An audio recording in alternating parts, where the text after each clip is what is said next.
আলী রাদিয়াল্লাহু তাআলা আনহুর জন্য সূর্য উঠাইছেন, এটাও একটা এমন কাজ যেই কাজের নির্দেশ আল্লাহ দেয় নাই, নবী দেয় নাই, ওই কাজের জন্য সুবহানাল্লাহ। নবীজি উরু মোবারকে ঘুমাচ্ছেন, আসরের নামাজের ওয়াক্ত চলে যাচ্ছে। আলী রাদিয়াল্লাহু নবীজি ঘুম মোবারকে নিজের নামাজ পড়তো, নিজেও উঠে না, নবীজিরও ডাকে না। সূর্য ডুবে গেছে, কাঁদতাছে, চোখের পানি নবীজির চেহারা মোবারকে পড়ছে। নবীজি তাকায় কয়, কিরে আলী কি হইছে? হুজুর আমার আসরের নামাজ চলে গেছে, আমি জীবনেও নামাজ কাজা করি নাই। সুবহানাল্লাহ। কোন নবী কয় তো হুজুর আসরের নামাজ আমার কাজ হইয়া গেছে। কয় এর লেখা কান্তাছ? কয় জি হুজুর। কয় তো তুমি আমার ডাক দিছো না কেন? আলী রাদিয়াল্লাহু কয় হুজুর আমার মনে হয়েছে আপনি নবীর ঘুম মোবারকের দাম আমি আলীর নামাজের চাইতে অনেক বেশি, এর লিগে চিন্তা করছি নামাজ গেছে আমারটা যাক, রহমাতুল্লিল আলামিনের ঘুম নষ্ট করা যাবে না। জোরে কন্যা সুবহানাল্লাহ। নবী কয় আলী তাইলে এখন কি করবি? কয় হুজুর আমার নামাজ কাজা গেছে আপনার নবীর লিগা, এখন কি করবেন আল্লাহর রাসূলই ভালো জানে। জোরে কন্যা সুবহানাল্লাহ। নবী কয় আলী কি করতে চাও? কয় হুজুর আমি নামাজটা পড়তাম চাই, আমি চাই না নামাজের কাজা করনে ওয়ালা হিসেবে হাসরের ময়দানে উঠি। নবী কয় তাইলে কি করবা? কয় হুজুর আমি আসরের নামাজ পড়বো। মাগরিবের ওয়াক্ত দিয়ে হয়ে গেছে গা। আমি কইছি কি করবো, এটা আমার মনের আবেগ প্রকাশ করছি, আল্লাহ এবং তার রাসূলই জানে এটা কিভাবে পূর্ণ করবে। নবী রহমাতুল্লিল আলামিন সঙ্গে সঙ্গে কয় রব্বুল আলামিন আমার আলী আসরের নামাজ পড়বো ব্যবস্থা করে দেন। আল্লাহ কয় জিবরাইল জলদি যাচ্ছে, মাগরিবের ওয়াক্ত হয়ে গেছে। আমার হাবিব এটা কি কয়? যাও জিবরাইল আমিন কয় হুজুর মাগরিবের ওয়াক্ত তো হয়ে গেছে। কয় বুঝি না, তিনি হচ্ছেন রব, সকালে যিনি সূর্য উঠায় আমি তার কাছেই বলছি ডুবুন্না সূর্যটা আবার এখনই একটু উড়াইয়া দিত। জোরে কন্যা সুবহানাল্লাহ। আল্লাহ কয় জিবরাইল আমার হাবিবের কও তিনি নিজেই যেন আঙ্গুল মোবারকের ইশারা দেয়। জোরে কন্যা সুবহানাল্লাহ। নবীজি ইশারা দিলেন, সূর্য উল্টা দিক থেকে যেখানে আসরের ওয়াক্ত সেখানে এসে থামলো। দেখেন আলী রাদিয়াল্লাহু নবীর ঘুমের জন্য নামাজ কাজা করছে। নামাজ কাজা করতো আল্লাহ কোরআনে বলেন নাই, নবীজিও হাদিসে মোবারকে বলেন নাই, কিন্তু আলী রাদিয়াল্লাহু নামাজ কাজা করছেন নবীর প্রেমের কারণে, ভালোবাসার কারণে।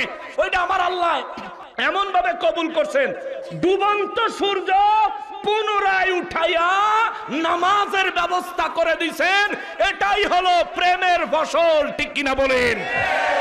الصلاة والسلام عليك يا حبيب الله، الصلاة والسلام عليك يا شفيع المذنبين، الصلاة والسلام عليك يا رحمة للعالمين. الحمد لله، الحمد لله رب العالمين، والعاقبة للمتقين، الصلاة والسلام على من كان نبيا وآدم بين الماء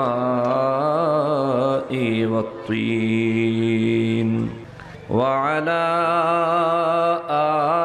آله وأصحابه وأولياء ملته وعلماء أهل سنته أجمعين. أما بعد، فأعوذ بالله من الشيطان الرجيم. بسم الله الرحمن الرحيم. الذين تتوفاهم الملائكة ظالمي أنفسهم، الذين تتوفاهم الملائكة ظالمي أنفسهم فألقوا السلم ما كنا نعمل من سوء بلى إن الله عليم بما كنتم تعملون فادخلوا أبواب جهنم خالدين فيها فلبئس مثوى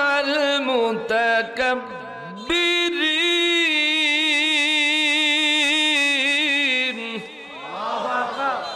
وقيل للذين اتقوا ماذا أنزل ربكم قالوا خيرا للذين أحسنوا في هذه الدنيا حسنة في هذه الدنيا حسنة ولدار الآخرة خير ولنعم دار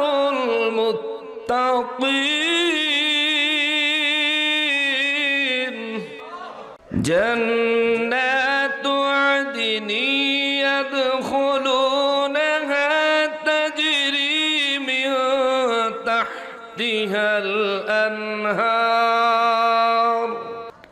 تجري من تحتها الأنهار لهم فيها ما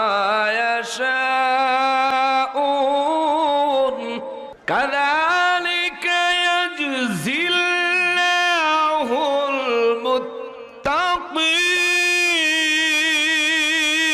المتقين الذين تتوفاهم الملائكة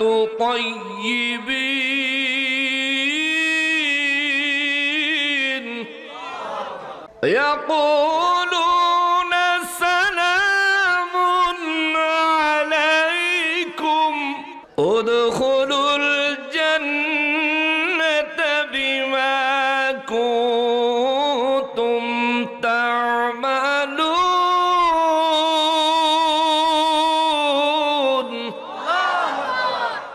بسم الله الرحمن الرحيم إن الذين قالوا ربنا الله ثم استقاموا تتنزل عليهم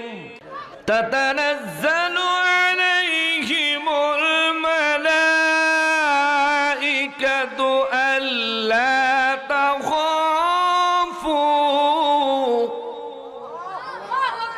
ألا تخافوا ولا تحزنوا وأبشروا بالجنة التي كنتم توعدون ألا تخافوا ولا تحزنوا وأبشروا بالجنة التي كنتم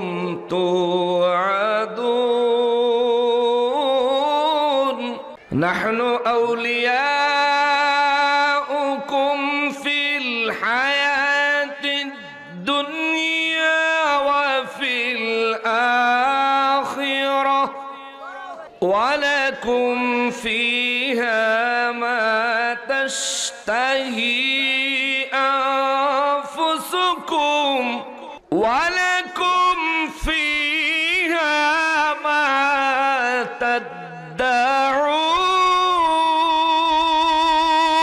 تدعون نزلا من غفور رحيم ومن أحسن قولا ممن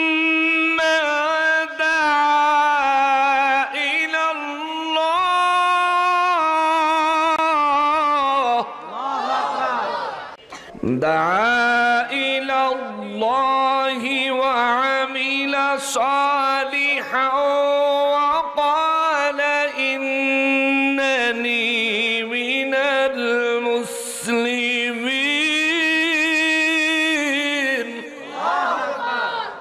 ولا تستوي الحسنة ولا السيئة ادفع بالتي هي أحسن فإذا الذي بينك وبينه ادفع بالتي هي أحسن فإذا الذي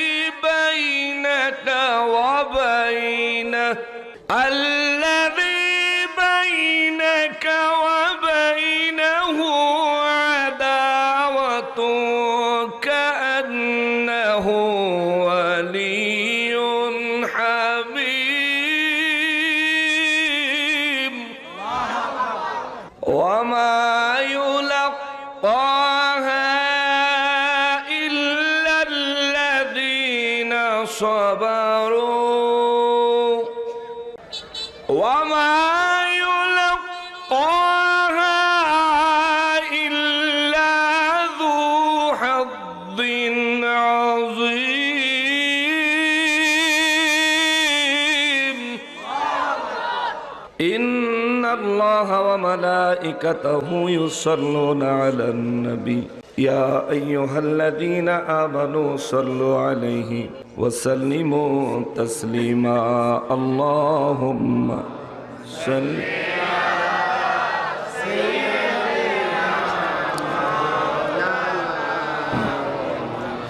وعلى آل سيدنا جورے جورے اللهم صل على مولانا محمد وعلى আওয়াজটা একটু পাতলা করো আওয়াজটা একটু পাতলা করেন নূর নবীজির আগমনে জগৎ হইল উজালা বেশি পাতলা হয়ে গেছে নবীর প্রেমে দুরূদ পড়ো ওহে মুমিন নিরালা আল্লাহুম্মা সাল্লি আলা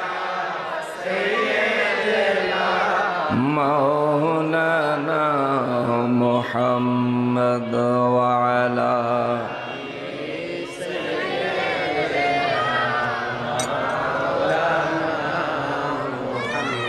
আমরা সবাই গুনাহগার গো নবীজি আপনায় দেখি নাই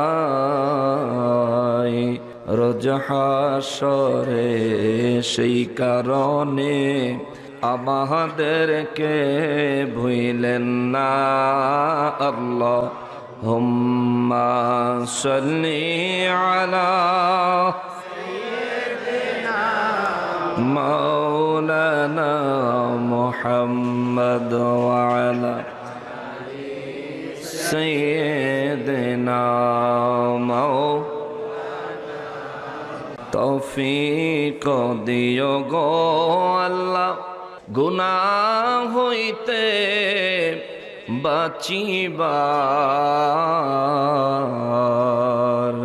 আমল করিতে দিও সুন্নত নবী মুস্তাফার আল্লাহুম্মা সাল্লি سيدنا محمد وعلى آله লাগবে না, কিচ্ছু লাগবে না। গুনাহগারের গুনাহ ঝরে নবী দুরূদে আপনার, গুনাহগারের গুনাহ ঝরে নবী দুরূদে, রোজ হাসরে পার করিবেন, রোজ হাসরে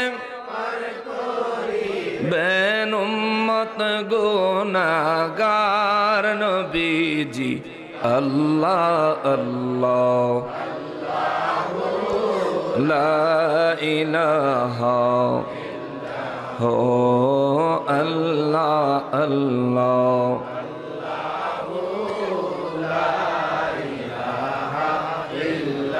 মৌতের তুফান আসবে যখন নবী গো আমার, মৌতের তুফান আসবে যখন নবী গো, দয়া করে দেখাইয়েন, দয়া করে এর চেহারায়ে আনোয়ার নবীজি। আল্লাহ আল্লাহ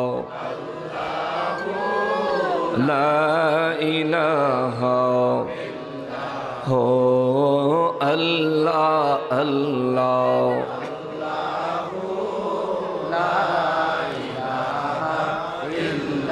حسبي ربي جل الله ما في قلبي غير الله، حسبي ربي لا ما في قلبي لا نور محمد صلى الله، نور محمد لا إله إلا الله، لا إله لا لا إله لا لا إله إلا الله، لا إله إلا الله মুহাম্মাদুর রাসূলুল্লাহ সাল্লাল্লাহু আলাইহি ওয়াসাল্লাম। সকলে মহান রব্বুল আলামিনের শুকরিয়া আদায় করার নিয়তে জবান খুলে উচ্চ আওয়াজে পড়ি আলহামদুলিল্লাহ।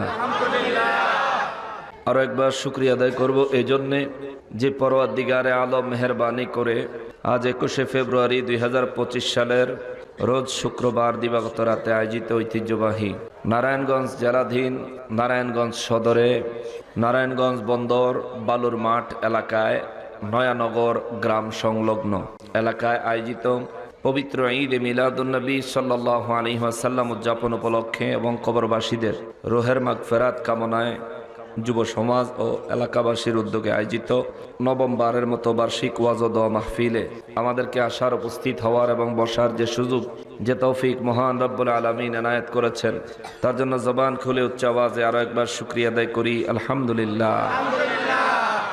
লক্ষ কোটি দুরুদ ও সালাম সরকারে কায়নাত সৈয়দুল মুরসালিন খাতিমুন নবীন রহমাতুল লিল আলামিন নূরে মুজাসসাম নূরুন আলা নূর হায়াতুন নবী জিন্দা নবী নবীদের নবী উম্মতের কন্ডারি নবী শফাআতের কন্ডারি নবী হাউজে কাউসারের মালিক নবী আমার নূর নবীজির নূরানি কদম মোবারকে মহান রব্বুল আলামিন যেন কবুল করেন। জবান খুলে পড়ি আমিন। বাইরের হরেনগুলিতে কথার পরে শীষ দিতেছে, আমি বুঝতেছি, আমি জানি না আপনি খেয়াল করতেছেন কিনা। আর এই যে এখানে যে দুই কোণা দুইটা লাগায় রাখছেন শু, হালকা করে একটু সাউন্ড দেন। অধ্যকার আয়োজিত নবম বার্ষিক ওয়াজ ও দোয়া মাহফিলের সম্মানিত সভাপতি সাহেব, মাহফিল ইন্তেজামিয়া কমিটির সম্মানিত সভাপতি মহোদয় জনাব হাজী মোহাম্মদ সেলিম প্রধান সাহেব, এই আজকের মাহফিলে আমার পূর্বেই নুরানি ইরফানি তাকরীর পেশ করেছেন ইসলামিক কালচার ফোরাম চট্টগ্রামের ভাইস চেয়ারম্যান মহোদয় জনাব হযরত মাওলানা আরিফুল ইসলাম তাহেরি সাহেব। আলোচনা পেশ করেছেন 2 নং নয়ানগর কেন্দ্রীয় জামে মসজিদের ইমাম ও খতিবে মুকাররম জনাব মুফতি মোহাম্মদ আলী আল মাহাদি। আজকের মাহফিলে প্রধান অতিথি হিসেবে যিনি আমন্ত্রিত বিশিষ্ট সমাজসেবক এবং দানবীর বিশিষ্ট ব্যবসায়ী মুকফুলদি পঞ্চায়েত কমিটির বর্তমান সভাপতি মহোদয় জনাব আলহাজ মোহাম্মদ শাহজালাল সাহেব। প্রধান মেহমান হিসেবে যারা আজকের মাহফিলে আমন্ত্রিত জনাব নয়ন মোহাম্মদ সাহেব, জনাব হাজি মোহাম্মদ মনির হোসেন সাহেব, 2 নং নয়ানগর পশ্চিমপাড়া জামে মসজিদের বর্তমান সেক্রেটারি মহোদয়। বিশেষ অতিথি হিসেবে অনেকের নাম রয়েছে, বিশেষ মেহমান হিসেবে অনেকের নাম রয়েছে। সকলকে আন্তরিকতার সাথে স্মরণ করছি এবং দোয়া করি আল্লাহ রাব্বুল ইজ্জাত পোস্টারে উল্লেখিত নাম এবং যাদের নাম উল্লেখ নেই আমাদের প্রত্যেককে হায়াতে তাইয়্যিবা দান করেন। সবাই পড়ি আমিন। স্টেজে উপস্থিত দিগার উলামায়ে কেরাম, সমাজের মান্যগণ্য ব্যক্তিবর্গ, আমার সামনে উপস্থিত দিনদার ইমানদার মুসলমান মুত্তাকি ভাইয়েরা, পর্দার আড়ালের মা ও বোনেরা, রাস্তাঘাট দোকানপাট থেকে দূর দূরান্ত থেকে পৃথিবীর বিভিন্ন প্রান্ত থেকে বিভিন্ন সোশ্যাল মিডিয়ার মাধ্যমে এই মুহূর্তে আমাদেরকে যারা দেখছেন সকলকে উদ্দেশ্য করে সালাম আরজ করে আলোচনায় প্রবেশ করব। আসসালামু আলাইকুম ওয়া রাহমাতুল্লাহি ওয়া বারাকাতুহু। আমার মনে হয় কথা শেষে এখনো একটু শীষ দেয়। সম্মানিত হাজিরিন, আমি আলোচনা করার নিয়তে কালামে হাকিম থেকে সূরা নাহলের 28 নম্বর আয়াতে কারিমা থেকে আরম্ভ করে কয়েকখানা আয়াতে কারিমা, সূরা ফুসসিলাত থেকেও কয়েকখানা আয়াতে কারিমা তেলাওয়াত করেছি। আমি আজকে আলোচনার উদ্দেশ্য নিয়েছি মৌত সম্পর্কে আলোচনা করব। মৌত হলো একটা অপ্রিয় সত্য। স্টেজে সাউন্ড দেন। মৌত হলো একটা অপ্রিয় সত্য, যেটা আপনি মানলেও এর শিকার হতে হবে, না মানলেও এর শিকার হতে হবে। আপনি যদি কুফরির উপর জীবন যাপন করেন তাও এর শিকার আপনাকে হতেই হবে। আপনি যদি ঈমানের উপর জীবন যাপন করেন তবু আপনাকে এর শিকার হতেই হবে। কেননা সূরা আলে ইমরান রব্বুল আলামিন বলেন, বিসমিল্লাহির রহমানির রহিম, কুল্লু নাফসিন যায়িকাতুল মাউত।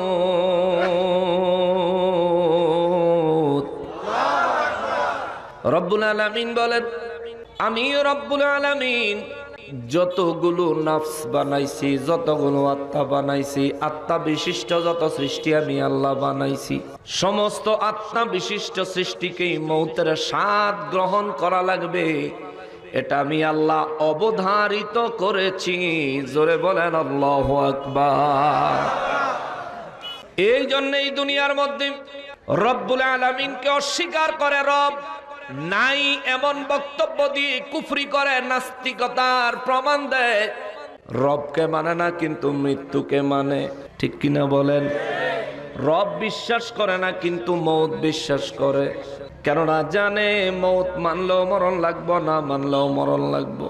এই জন্য ইহুদি খ্রিস্টান কাফের বেঈমান এমনকি নাস্তিক যার নাকি ধারণা হলো কুল কায়নাত নিজে নিজে হয়ে গেছে, ওই ব্যক্তিও এটা বিশ্বাস করে মরণ একদিন লাগবো, মৌত একদিন হবে।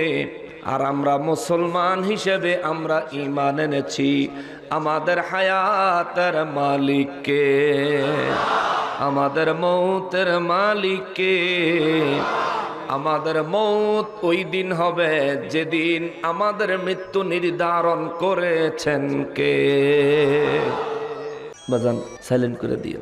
এ মুসলমানের আরি, আমার পেয়ারা নবীর উম্মতের আরি, রব্বুল ইজ্জাত সূরা নাহলের মধ্যে গুনাহগার মানুষের মৌত সম্পর্কে এবং নেককার মানুষের মৌত সম্পর্কে আমার রব্বুল ইজ্জাত বর্ণনা দিয়েছেন। এই দুনিয়ায় এসেছেন, কারো বয়স হয়েছে 50, কারো 60, 70, 80, কারো বা 15, 20, 30। এখানে আমি 10 বছরের নিচে বাচ্চাও দেখতে পাচ্ছি, যেমন স্টেজেও আছে। এ মুসলমান, 10 বছরের কম বয়সী বাচ্চাটাও আপনার আগে আমার আগে 50 বছরের বৃদ্ধের আগেও হায়াত ফুরাইয়া গেলে মৃত্যু হতে পারে কি পারে না? 10 বছর বয়সের আগে যারা মারা গেল তারা শাহাদাতের মর্যাদা পাবে শিশু হিসাবে, বাচ্চা হিসাবে। তাদের লালন পালন করবেন হযরতে ইব্রাহিম আলাইহিস সালাম। জোরে বলেন সুবহানাল্লাহ। কিন্তু কারো বয়স যদি 10 বছর 1 দিন হয়, আপনি একজন প্রাপ্তবয়স্ক পুরুষ। কোন মহিলার যদি 10 বছর 1 দিন বয়স হয়, তিনি একজন প্রাপ্তবয়স্কা নারী।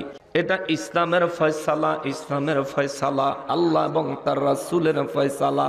যদি আপনার বয়স 10 বছর 1 দিন হয়, 10 বছর বাদ যাবে, 1 দিনের হিসাব আপনাকে দেওয়াই লাগবে। যদি আপনার বয়স 11 বছর হয়, 10 বছর বাদ 1 বছরের হিসাব আপনাকে দেওয়াই লাগবে। 1 বছরের হিসাব আমার আল্লাহ টান দিবেন সর্বপ্রথম নামাজ দিয়া। নবী বলেন আউয়ালু মা ইউহাসাবু বিহিল আবদু ইয়াউমাল কিয়ামাতিস সালাহ। হাসরের ময়দানে রব্বুল ইজ্জাত বান্দার কাছ থেকে সর্বপ্রথম নামাজের হিসাবটা টান দিবে। যার 11 বছর তার 1 বছরের হিসাব, যার 20 বছর তার 10 বছরের হিসাব, যার 40 বছর তার 30 বছরের হিসাব, যার 60 বছর তার 50 বছরের হিসাব। এ মুসলমান, চিন্তা করে দেখেন জীবনে কয় ওয়াক্ত নামাজ আপনি পড়েছেন? নামাজের হিসাব আমার আল্লাহর দরবারে কি দিবেন? নবী রাহমাতুল লিল আলামিন উম্মতের নামাজের হিসাবের কথা যখনই মনে পড়তো, আমার নবীজি আর বিছানা মোবারকের রাতে আরাম করতে পারতেন না। নবীজি উঠে নামাজে দাঁড়ায়া যাইতেন। নূর নবীজির নুরানি কদম মোবারক ফুলাইয়া ফেলতেন নামাজে দাঁড়ায়া দাঁড়ায়া। আম্মা জানেরা বলতেন, নবী গো, আপনার অতীতে কোনো গুনাহ নাই, বর্তমানেও কোনো গুনাহ নাই, ভবিষ্যতেও গুনাহ হবে না। আল্লাহ কোরআনে ঘোষণা দিয়েছেন, আল্লাহ আপনাকে হেফাজত করেছেন গুনাহ থেকে। ইয়া রাসূলুল্লাহ, তবু আপনি রাতভর নামাজ পড়ে নিজের কদম মোবারক ফুলাইয়া ফালান কেন গো নবী? আমার নবী বলেন, আম্মা জান আয়েশা সিদ্দিকা রাদিয়াল্লাহু তাআলা আনহা কয়, আয়েশা রে, আরে আয়েশা, হাসরের ময়দানটা বড় কঠিন হবে রে। আমি নবী তো শুধু তোমাদেরকে বয়ান করি, তোমরা শোনো, কিন্তু হাসরের ময়দান কত ভয়াবহ হবে আমি নবীজির চক্ষু মোবারকের সামনে বাসে। জোরে করনা সুবহানাল্লাহ। নবী বলেন, আউয়ালু মা ইউহাসাবু বিহিল আবদু ইয়াউমাল কিয়ামাতিস সালাহ। আমার উম্মতের নামাজের হিসাব ধরে সর্বপ্রথম আমার আল্লাহ আমার উম্মতকে টান দিবে। সর্বপ্রথম তুমি তোমার নামাজের হিসাব দাও, আমল নামাটা টান দিবে। দেখবে কোন যুবকের বয়স ছিল 20 বছর, আল্লাহ বলবেন 10 বছরের হিসাব লাগাও। দিনে 5 ওয়াক্ত নামাজ, বছরে 365 দিন। আরবে হিসেবে আল্লাহ হিসাব টান দিবেন বছরে 355 দিন। কেননা আরবিতে বছর হয় দিন, 355 দিনে 1 বছর। আল্লাহ বলবেন 355 দিন করে 20 বছরের হিসাবের মধ্যে 10 বছরের হিসাব দাও। 10 বছর আমি আল্লাহ তোমাকে প্রাপ্তবয়স্ক হিসাবে হিসাব করি নাই, বাকি 10 বছরের হিসাব দাও। ওই 10 বছরের হিসাবে বড় মুসিবত হয়ে যাবে।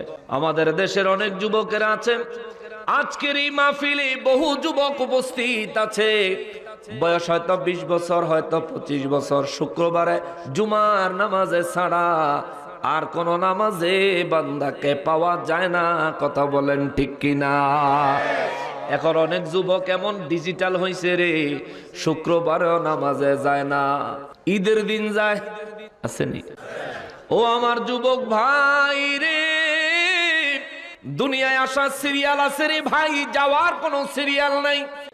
ওই আমার মা বোনেরা গো, দুনিয়ায় আসা সিরিয়াল আছে গো মা, যাওয়ার কোনো সিরিয়াল নাই। বহু দাদা নিজের হাতে তার নাতিকে দাফন করে, বহু বাপ নিজের হাতে তার সন্তানকে দাফন করে, বহু সন্তান তার বাপকে দাফন করে। আসা সিরিয়াল আছে, যাওয়ার কোনো সিরিয়াল নাই। এরা মুসলমান, এই জন্য দুনিয়ার রং তামাশা নিয়ে মজে থাইকা লাভ নাই, লাভ নাই। আপনার সামনে বড় বিপদ। সূরা নাহলে আমার আল্লাহ বলেন মহা বিপদ, মহা বিপদ। রব্বুল আলামিন বলেন, আল্লাযীনা তাতাওয়াফাহুমুল মালাইকাতু যালিমি আনফুসিহিম। আওয়াজ করে বলেন আল্লাহু আকবার। রব্বুল আলামিন বলেন, আল্লাযীনা, যারা, তাতাওয়াফাহুম,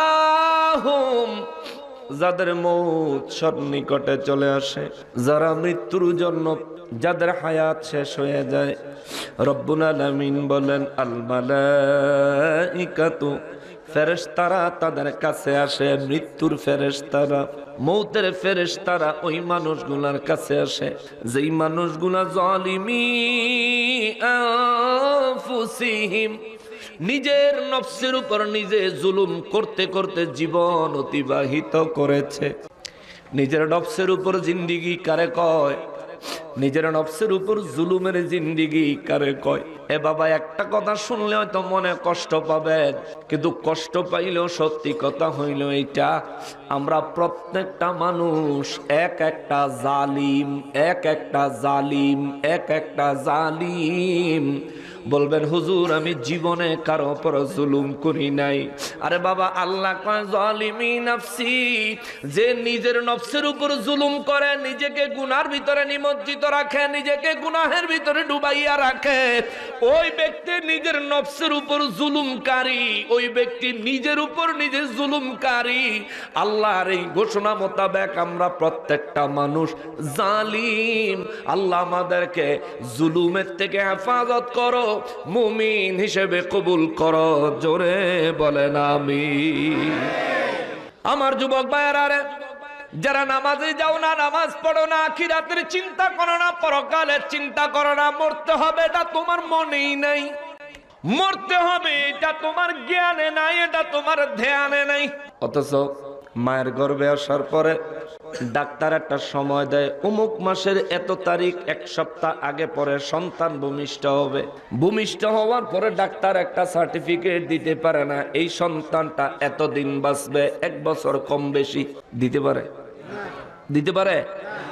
দুনিয়ার কোন ডাক্তার এমন সার্টিফিকেট দিতে পারে না। আসার জন্য সম্ভাব্য সময় বলতে পারে মেশিনারি দিয়া ডাক্তারে, কিন্তু যাওয়ার সময় আমার আল্লাহ 1450 বছর আগে ঘোষণা দিয়েছেন, কুল্লু নাফসিন যায়িকাতুল মাউত, প্রত্যেকটা নফসকে মৃত্যুর স্বাদ গ্রহণ করতে হবে, মৌত হবে, মৃত্যুবরণ করতেই হবে, করাই লাগবে। কিন্তু বাবা, মরণের নির্ধারিত কোনো সময় আমার আল্লাহ বলে দেন নাই।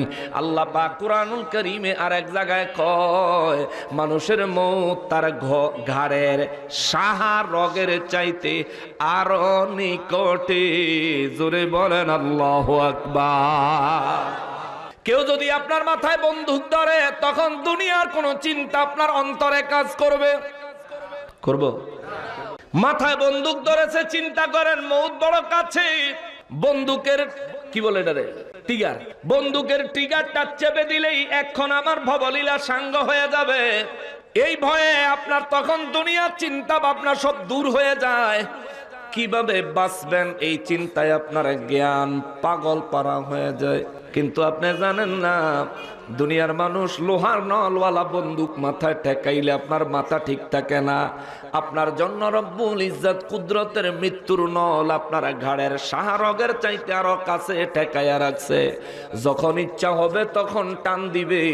এক মুহূর্ত নিজের ইচ্ছায় দুনিয়ায় থাকার কোনো সুযোগ।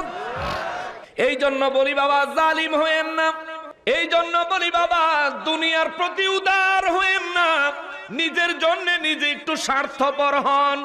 রব্বুল ইজ্জত বলেন, আল্লাযীনা তাতাওয়াফাহুমুল মালাইকাতু, রব্বুল আলামিন বলেন, মৃত্যুর ফেরেশতারা ওই সমস্ত মানুষের কাছে যখন আসবে, কারা? জালিমি আনফুসিহিম, যারা নিজেদের নফসের উপর জুলুম করনেওয়ালা, নিজেদের নফসকে যারা জুলুমে জুলুমে জর্জরিত করে ফেলেছে, জীবনটাকে যারা গুনাহের মাধ্যমে অতিবাহিত করেছে, রব্বুল আলামিন বলেন ওই মানুষগুলার কাছে ফেরেশতারা আসলে পরে এই মানুষ মৃত্যুর ফেরেশতা দেখে বড় ভয় পাওয়া যাবে। এই মানুষটা মৌতের ফেরেশতা দেখি বড় ভয় পাওয়া যাবে। রব্বুল ইজ্জত বলেন, ফাআলকাউস সালামা, ফেরেশতারা ওই মানুষটাকে দেখে বলবে, হায় হায়, আল্লাহ বলেন ফাআলকাউস সালামা মা কুননা না'মাল, আল্লাহ বলেন ওই ফেরেশতারা ওই ব্যক্তিরে যখন বলবে ফাআলকামুস সালামা, জাহান্নামের শাস্তির দিকে বের হয়ে আসো। আল্লাহু আকবার। রব্বুল ইজ্জাত বলেন মওতের ফেরেশতারা গুনাহগার, কাফের, মুনাফিক 3 শ্রেণীর মানুষের কাছে আসবে। আসার পরে ফেরেশতারা বলবে ফাআলকামুস সালামা, ফাআলকাউ, আল্লাহ বলেন অতঃপর যখন ফেরেশতারা বলবে সালামা, আমরা তো জানি সালাম অর্থ শান্তি, ওটা হচ্ছে সালামুন শান্তি, আর শুধু সালামা শাস্তি। বুঝতে পারছেন তো? রব্বুল আলামিন বলেন ফেরেশতারা বলবে আসসালামা, শাস্তির দিকে বের হয়ে আসো। এই ঘটনাটা আপনার সাথেও ঘটতে পারে, কেননা আপনি নিজের জীবনের আমলনামার দিকে তাকায়া দেখেন কয়টা নেক আমল করছেন। নিজের জীবনের গুনাহের আমলনামার দিকে খেয়াল করে দেখেন আপনার জীবনে কতগুলো গুনাহ করছেন। রব্বুল ইজ্জাত বলেন ফেরেশতারা আসবে, আমি কোরআনুল কারীম থেকে একজন মানুষের মৃত্যুর বর্ণনা দিচ্ছি বাবা, ভালো লাগলে একটু মনোযোগ দিয়ে শুনেন, আর ভালো না লাগলে যা মন চায় তা করেন, আমার অসুবিধা নাই। আমার কাজ হলো দাওয়াত দেওয়া, হক পৌঁছে দেওয়া। মানবেন কি মানবেন না, গ্রহণ করবেন কি করবেন না, এটা একান্তই আপনার ব্যক্তিগত ব্যাপার। কথা বলেন ঠিক কিনা? আমার কাজ আপনাকে হেদায়েত করা না, আপনার কাছে হেদায়েতের বাণী পৌঁছাইয়া দেওয়া হলো আমার দায়িত্ব। কেননা হেদায়েতের মালিক কে? আমাদের এলাকায় অনেক মানুষ কয় দেশে এত ওয়াজ হয়, মানুষ হেদায়েত হয় না কে? বলেন এমন কথা? এটা একটা ভুল কথা। হুজুররা ওয়াজ করার দায়িত্ব, হেদায়েত করার দায়িত্ব না। নবীকে আল্লাহ বলেন হুজুর আপনার দায়িত্ব হলো দাওয়াত দেওয়া। হেদায়েতের মালিক কে? জোরে বলেন কে? আল্লাহর যারে ইচ্ছা তারা হেদায়েত দিব, হেদায়েত কাহারো হাতে না। অতএব আজকের থেকে জীবন আর কইবেন না বলে হুজুরার ওয়াজে হেদায়েত হয় না, এটা বলবেন না। হুজুরার ওয়াজ হেদায়েত পাওয়ার জন্য নয়, হেদায়েতের বাণী শোনার জন্য, জানার জন্য। জানার পরে, শোনার পরে আপনার কাজ হলো হেদায়েত পাওয়ার জন্য রব্বুল আলামিনের দরবারে অন্তর থেকে ফরিয়াদ করবেন, ইয়া রব্বাল আলামিন আমাকে আপনার হেদায়েতে আশ্রয় দেন। জোরে কন্যা আমিন। রব্বুল আলামিন বলেন মৃত্যুর ফেরেশতারা জালিম, যারা নিজের নফসের উপর জুলুম করেনেওয়ালা। নফসের উপর জুলুমকারী কারা? নফসের উপর জুলুমকারী মানুষ হলো 3 শ্রেণীর। সবচেয়ে বড় নফসের উপর জুলুমকারী হলো কাফেরেরা, যারা আল্লাহর দুনিয়ায় বসবাস করে, যারা আল্লাহর দেওয়া দেহ নিয়ে দুনিয়ায় চলে, যারা আল্লাহর দেওয়া রূহ নিয়ে নিজের দেহে শক্তিশালী শক্তি অনুভব করে দুনিয়ার হায়াতে জিন্দেগি অতিবাহিত করে, যারা প্রতি মুহূর্তে মুহূর্তে নিঃশ্বাস নিচ্ছে, অক্সিজেন আবার ছাড়ছে আমার আল্লাহর। এই মানুষগুলি যখন আল্লাহকে বাদ দিয়া মূর্তির সামনে সেজদা লাগায়, এই মানুষগুলো যখন রবকে বাদ দিয়া কোনো কিছুকে, কোনো ব্যক্তিকে, কোনো বস্তুকে যখন রব বানায়, খোদা বানায়, রব্বুল ইজ্জাত বলেন এরা হলো মুশরিক, এরা হলো কাফির, এরা হলো কাফির, এরা হলো কাফির। নিজের নফসের উপর জুলুম করনেওয়ালা এরা হলো প্রথম কাতারে। দ্বিতীয় কাতারে রব্বুল ইজ্জাত বলেন ওরা কাফেরের চাইতো ভয়ঙ্কর, কাফেরের চাইতো ভয়ঙ্কর। ওদেরকে দেখতে মুসলমানের মতো লাগে, কিন্তু হাকিকতে তাদের অন্তর হলো মুনাফিকিতে পরিপূর্ণ। কথা বলেন ঠিক কিনা? কাফেরেরা প্রকাশ্যে মূর্তির পূজা করে, আর মুনাফিকেরা প্রকাশ্যে কাফেরদের মূর্তির পূজা পাহারা দেয়। ঠিক কিনা বলে? কষ্ট পাইবেন? কষ্ট পাইলে উচিত কথা কম হই। কোন নবীর জিন্দেগিতে কোন নবী মূর্তির পাহারা দেয় নাই? দিছে নাকি? কোন নবী কখনোই মূর্তি পাহারা দেওয়ার জন্য সাহাবায়ে কেরামকে নির্দেশ দেন নাই। বরং নবীদের মিশন এবং ভিশন ছিল শিরিক উচ্ছেদ করো, আল্লাহর ইবাদত প্রতিষ্ঠা করো, মূর্তির পূজা বন্ধ করো, আল্লাহর ইবাদত আরম্ভ করো। এটা ছিল নবীদের আদর্শ, নবীদের মিশন এবং ভিশন। আর আমাদের দেশে মুনাফিকদের মিশন এবং ভিশন হয়েছে আল্লাহর ওলি যারা এদেশে ইসলাম নিয়ে আসছে তাদের দরবার ভাঙো, বন্ধ করো, মূর্তির পূজার পূজা মণ্ডপকে প্রশস্ত করো, মূর্তিগুলোকে পাহারা দাও, মূর্তির সামনে মুসলমান হইয়া তাজিম লাগাও, মূর্তির সামনে মুসলমান হইয়া গীতা পাঠ করো। আল্লাহ বলেন এরা নিজের নফসের উপর জুলুমকারী, জালিম, মুনাফিক। ঠিক কি কিনা? বড় মুনাফিকরা। উচিত ছিল মুসলমানের ওলি আল্লাহদের দরবারগুলি রক্ষা করা, ঠিক কিনা বলেন? এরা নিজেরা মুসলমান ফুডায় অলি আল্লাহ দরবার ভাঙ্গা। আল্লাহ কয় মান আদালি ওয়ালিয়ান ফাকাদ আযানতুহু বিল হারব। আমার ওলির দুশমনি যারা করবে তাদের বিরুদ্ধে আমি আল্লাহ যুদ্ধ ঘোষণা করলাম। 1450 বছর আগে, 1450 বছর আগে আল্লাহর যুদ্ধটা কেমন হয়েছে দেখেন। ওই ময়মনসিংহে এক বেড়ায় মাজার ভাঙার নেতৃত্ব দিল। নৌকা দিয়া যাওয়ানোর সময় বল্লার বাসা ভাঙ্গা, বল্লায় বেড়ারে কামড়াইলো, বেড়ার বাচ্চারে কামড়াইলো, বেড়ার বউরে কামড়াইলো। জীবনে কত বল্লার কামড় আমগো নারায়ণগঞ্জ খাইলো, মানুষ মরে না।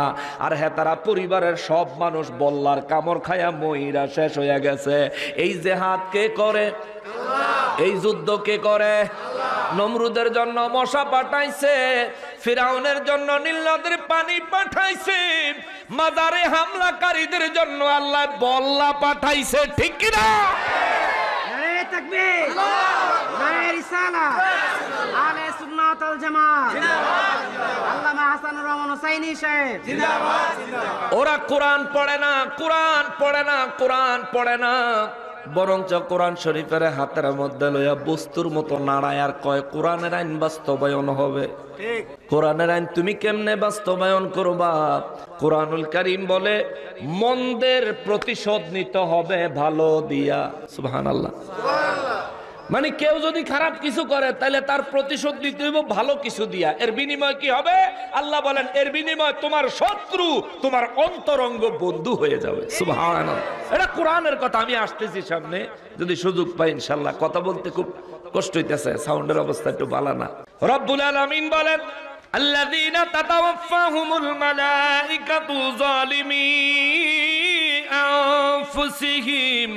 নিজের নফসের উপর জুলুমকারীদের কাছে যখন মৌতের ফেরেশতারা আসবে, নিজের নফসের উপর জুলুমকারী এক নম্বরে কে? ওয়াজ বুঝতেছেন তো? আমার জবাব দেওয়া লাগবে। এক নম্বরে কে? আর 2 নম্বরে মুনাফিক। 3 নম্বরে আমরা মুসলমানের মধ্যে যারা অত্যন্ত পরিমাণে গুনাহগার। নারায়ণগঞ্জে সুদখোর নাই, বন্দরে নাই, নয়ানগরে নাই, আবার সুদখোর মসজিদের কমিটির ভিত্তে নাই। না না নাই। নিজের গায়ের লোক বলে তাই জানি মুসলমান, অন্য কেহ দেখলে ভাববে হিন্দু খ্রিস্টান। দাড়ি নাই মুছের বাহার, আশা করে সালাম পাওয়ার। কেমনে ওদের সালামটা দেই, মুসলমানের নমুনা নাই। সমাজে এমন কিছু মানুষ আছে দাপট দেখায়, গায়ের জোরে গরিব দুঃখীর উপর তারা প্রভাব খাটায়, ঠিক কিনা? ওরে কেউ ডাক্তার, কেউ মাস্টার, মেম্বার, মাতাব্বর, ঘুষের টাকায় তোলে সদা মিথ্যা কথার ঝড়। অসহায় কত নারী তাদের হাতে লাঞ্ছিত হয়, ঠিক কিনা? ওই জালিম গুলো এখন ইমাম সাহেবের পোশাক পইরা তালাকের ফতুয়ার পেছের মধ্যে ফালাইয়া গাজীপুর বেডিরে 2 ঘন্টার লেগে বিয়া কইরা মসজিদের ভিতরে খতিব সাহেব, বক্তা সাহেব বাসর করে, ইমাম সাহেব পাহারা দেয়। সিটারের দল। হায় আফসোস, এই গ্রুপের লোকেরাই আবার ফতুয়া দেয় মিলাদে ক্যাম্প করন যাইতো না, মিলাদ পড়ন যাইতো না, মিলাদুন নবীর মাহফিল করন যাইতো না। তোমার খালি ফতুয়া মিলাদুন নবীর মাহফিল, তোর বাপের বিরুদ্ধে লাগা। তোর বাপে যে আরেকজনের বউলে মসজিদও থাকছে। যেই কোন দলের আলেমকে জিজ্ঞেস করবেন, বিবাহিত কোন পুরুষ বা নারী যদি জেনায় লিপ্ত হয় তাহলে তার একমাত্র শাস্তি হইল বুক পর্যন্ত মাটির নিচে গাড়বে, চতুর্দিক থেকে মুসলমান পাথর নিক্ষেপ করবে, তার মাথার মগজ সহ ছিন্ন বিচ্ছিন্ন করে জাগায় মৃত্যুদণ্ড বাস্তবায়ন করবে, ঠিক কিনা বলে? যেই কোনো দলের আলেমকে জিজ্ঞেস করবে, যেই কোনো দলের আলেমকে জিজ্ঞেস করবে। তো তোমরা যে মিলাদের বিরুদ্ধে ফতুয়া লাগাও, আল্লাহর ওলিদের মাজার শরীফ গুলো ভাঙ্গো, তো তোমরা হুজুর যে আরেক বেডি লিয়া মসজিদের ভিতরে আরেকজনের বউ, হে বেডির তো দোষ নাই, বেডিরে ফান্দে ফন্দে হালাইয়া কেমনে কি করছে আল্লাহ জানে। মহিলা মানুষ তো ভয় পায় বেশি, চিন্তা করছে ওতলা বড় হুজুর ফতুয়া দিছে, উপায় নাই, তো তার বিরুদ্ধে ফতুয়া লাগাও। মাজার ভাঙতেছ, তোমরা কিতা করো, শিরিক বিদআত উচ্ছেদ করো। তোমাদের মাদ্রাসায় যে বাচ্চাগুলো বলৎকার হয়, ওই বলৎকারকারীদেরকে নারায়ণগঞ্জ বন্দর চত্বরে দাঁড় করাইয়া ল্যাম্পের সাথে ফাঁসিতে ঝুলা। এরপরে বড় বড় কথা কইবি না যে বলৎকারের দলের ফতুয়ার কোনো দাম, আকাম করেন না গো দলের ফতুয়ার কোনো দাম, ইয়াবা ট্যাবলেটের ব্যবসায়ীদের ফতুয়ার কোনো দাম, ওলি আল্লাহর মাজারে হামলাকারীদের ফতুয়ার কোনো দাম, গরু চোর, ছাগল চোর, মহিষ চোর, বিরানি ডেক্সি চোরের ফতুয়ার কোনো দাম। আগে তুই বালাও, লাফাইতেছ, হাসিনাই গেছে গা, ফাইয়ালাইছো দেশ। তোমরা মনে করতেছ এদেশের মুসলমান একবার ক্ষিপ্ত হইয়া যদি হালকা করে সুসু করে দেয়, তোরা বঙ্গোপসাগরে বাইসা যাবি গা। আল্লাহ হেদায়েত দেখ, জোরে কোনা আমিন। রব্বুল আলামিন বলেন, মৌতের ফেরেশতারা যখন ওই ব্যক্তিকে বলবে ফালকাও, যখন বলবে সালামা, বের হয়ে আসো, শাস্তির দিকে বের হয়ে আসো। যখন ওই গুনাহগারের, ওই মুনাফিকের, ওই কাফেরের যখন এই কথা বলবে, আমার রব্বুল ইজ্জত বলেন, নবী গো বিশ্ববাসীকে জানায়া দেন, ওই ব্যক্তির ভিতরে প্রবল একটা ভয় সঞ্চার হবে, প্রবল পরিমাণ একটা ভয় অন্তরের মধ্যে সৃষ্টি হবে। ভয়ের কারণে এই লোক তখন কইব, মা কুন্না না'মালু মিন সু। ফেরেশতা করে কইব, আমি জীবনে কোনোদিন খারাপ কাম করি নাই। কত বড় সিটার! চোর মাল লইয়া ধরা খাইলেও কয় চুরি করি নাই, ঠিক না? আমরা মানুষ তো, এটা আমাদের স্বভাব। অন্যায় কইরা ধরা খাইলেও কয় আমি করি নাই। গতকালকে আমার গাড়ি অ্যাক্সিডেন্ট হইলো, যে বেটা লাগায়া দিল সেই বেটারে কই কিও, কয় আমি করি নাই। আমি আর কোনো কথাই কই নাই, ইশারা দিছি জানগা। আপনার লগে কথা কইলে লস হইব জানগা, আমার তো সময় নাই। ওই গাড়ির সামনে দিয়া এখনো লাগাই না। রব্বুল ইজ্জত বলেন, মৌতের ফেরেশতাদের ভয়ঙ্কর রূপ দেখে, ভয়ঙ্কর চেহারা দেখে আর ভয়ঙ্কর ভাবে তারা যখন বলবে সালামা, আসো, শাস্তির দিকে বের হয়ে আসো, রব্বুল ইজ্জত বলেন, ওই ব্যক্তি তখন বলবে, মা কুন্না না'মালু মিন সু। রব্বুল আলামিন বলেন, ওই ব্যক্তি তখন বলে উঠবে, আমি কোনো খারাপ কাম করিনি। মা কুন্না, আমি ছিলাম না, না'মালু মিন সু, কোন মন্দ কাজ করার মধ্যে আমি আসছিলামই না। করি না তো এটা অনেক দূরের কথা। মন্দ কোন কাজ, খারাপ কোন কাজ, কোন কুফুরির মধ্যে, কোন মুনাফিকির মধ্যে আমি ছিলামই না। রব্বুল ইজ্জত কয়ে ফেরেশতাদেরকে এই ব্যক্তি এই কথা বলবে।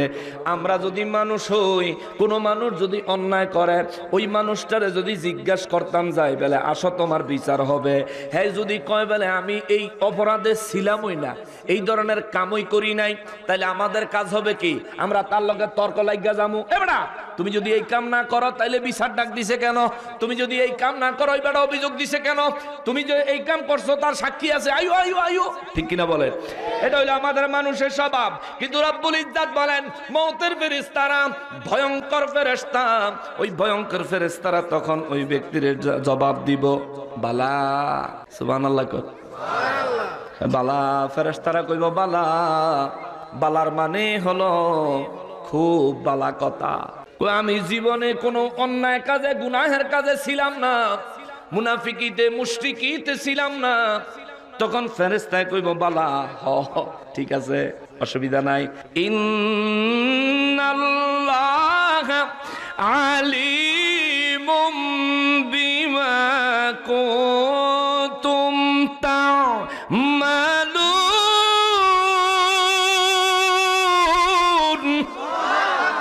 ফেরেশতারা কইব বালা, ঠিক আছে, হ তুমি জীবনে কোনো অন্যায় কাম করছো কি করো নাই এই খবর আমাদের দরকার নাই, আমরা আমাদের কাজে আইছি।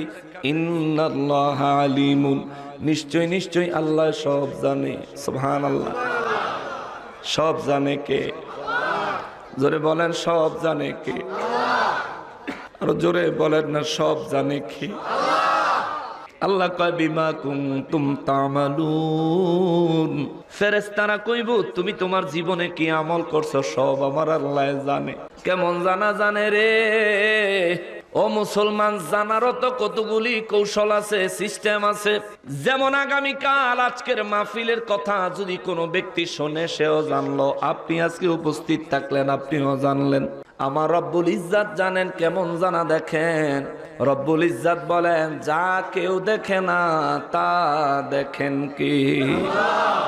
আমি যখন পাপ করি, অন্যায় করি গোপনে, দুনিয়ার মানুষজন জানে না, দুনিয়ার মানুষজন দেখে না, কিন্তু ভালোভাবে দেখেন এবং জানেন কে? বিশ্বাস হয়নি বাবা? এই বিশ্বাসটা অন্তরে আসেনি। যা কিছুই করি দেখেন কে? সবাই বলেন, যা কিছুই করি দেখেন কে? যা কিছুই করি জানেন কে? শুধুমাত্র গুনাহ যখন করি তখন বুঝি আল্লাহ জানে না, দেখে না? আল্লাহ জানতেছেন, দেখতেছেন। এরে মুসলমান, আমার যুবক ভাইয়েরা রে, ফেব্রুয়ারি মাস চলতেছে রে আমার যুবক ভাই, ভালোবাসার যৌবনের মাস যাইতাছে, ভালোবাসার যৌবনের মাস। এই মাসে তুমি ভালোবাসার জন্য কোন মেয়েকে নিয়ে, কিংবা মা বোনেরা যারা শুনছেন, আপনি আপনার বয়ফ্রেন্ডের লইয়া মোটর সাইকেলের পিছনে কইরা শীতলক্ষা ব্রিজের তলে হয়নি গেলেন, আপনার এলাকার কোনো মানুষ দেখলো না। এখন তো মোটামুটি শীত যায়, গরম আসে আসে এমন অবস্থা। এই সময় আপনি চলে গেলেন বন্ধুর সাথে কিংবা বান্ধবীর সাথে কক্সবাজারে চলে গেলেন। আপনি কোথায়? এই যে কক্সবাজার আরেকটা আছে না, কুয়াকাটাতে চলে গেলেন। আপনি বান্দরবনে চলে গেলেন, আপনি সাজেকে, হ্যাঁ, পাহাড়ের উপরে গিয়া 10,000 20,000 টাকা দিয়া টুকরিয়াটা ঘর বাড়ানোয়া 3 দিন 4 দিন 1 সপ্তাহ থাইকাইলেন। ফেসবুকও দেখছি কি একটা ঘর, এটা 10-20,000 টাকা দিয়া 1 রাত 2 রাত থাইকা এরপর আইয়া পড়ে।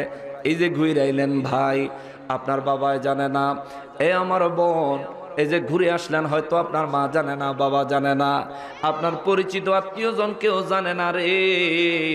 কিন্তু ওই জায়গায় যে অন্যায় করেছেন দেখতেছেন কে? ওই জায়গায় যত অন্যায় করেছি জানেন কে? এই জন্য রব্বুল ইজ্জাতের পক্ষ থেকে ফেরেশতারা জবাব দিবে, পালাইন্নাল্লাহ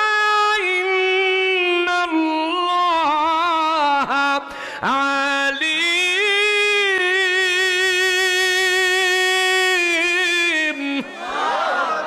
ফেরেশতারা বলবে, তুমি জীবনে কোনো অন্যায় কাজে কাছেও ছিল না, অন্যায় কাজ করো নাই, ভালো কথা। ইন্নাল্লাহ আলিমুন, ইন্নাল্লাহ আলিম, নিশ্চয় নিশ্চয় আল্লাহ ভালো জানে। অতএব তোমার হিসাব আল্লাহ নিবে, আমরা হিসাব নিতে আসি নাই। জান্ডা নিতামাইছি সালামা, আসো শাস্তির দিকে, আসো আযাবের দিকে, আসো জোরে বলেন নাউযুবিল্লাহ। নূর নবী রাহমাতুল লিল আলামিন বলেন, এইভাবে ফেরেশতারা যখন জালিমকে, ফেরেশতারা যখন কাফির মুনাফিক গুনাহগারদেরকে যখন নাকি এইভাবে ফেরেশতারা ডাক দেয়, আমার নবী বলেন ওই ব্যক্তির হয়রান আর পেরেশানের পরিমাণ বেড়ে যায়। এত মাত্রায় বাড়ে রে, তার বাম দুধের 2 আঙ্গুল নিচের থেকে রুহুটা পুরা শরীরের মধ্যে চক্কর লাগাইতে থাকে, পুরা শরীরের মধ্যে দৌড়াইতে থাকে। নবী বলেন তার রুহুটা শরীরের কোন জায়গা দিয়া ফাঁকা পাইলে বের হইয়া পালাইয়া যাবে, এই জন্য পুরা শরীরে দৌড়াদৌড়ি করে রে। কিন্তু শরীর থেকে রুহুটা বের হওয়ার জন্য আল্লাহ তার সুযোগ দেয় না, তৌফিক দেয় না। রুহুটা শরীর থেকে বের হয়ে যাওয়ার জন্য কোনো জায়গা খুঁজে পায় না। ও মুসলমান, মুসলমান রে,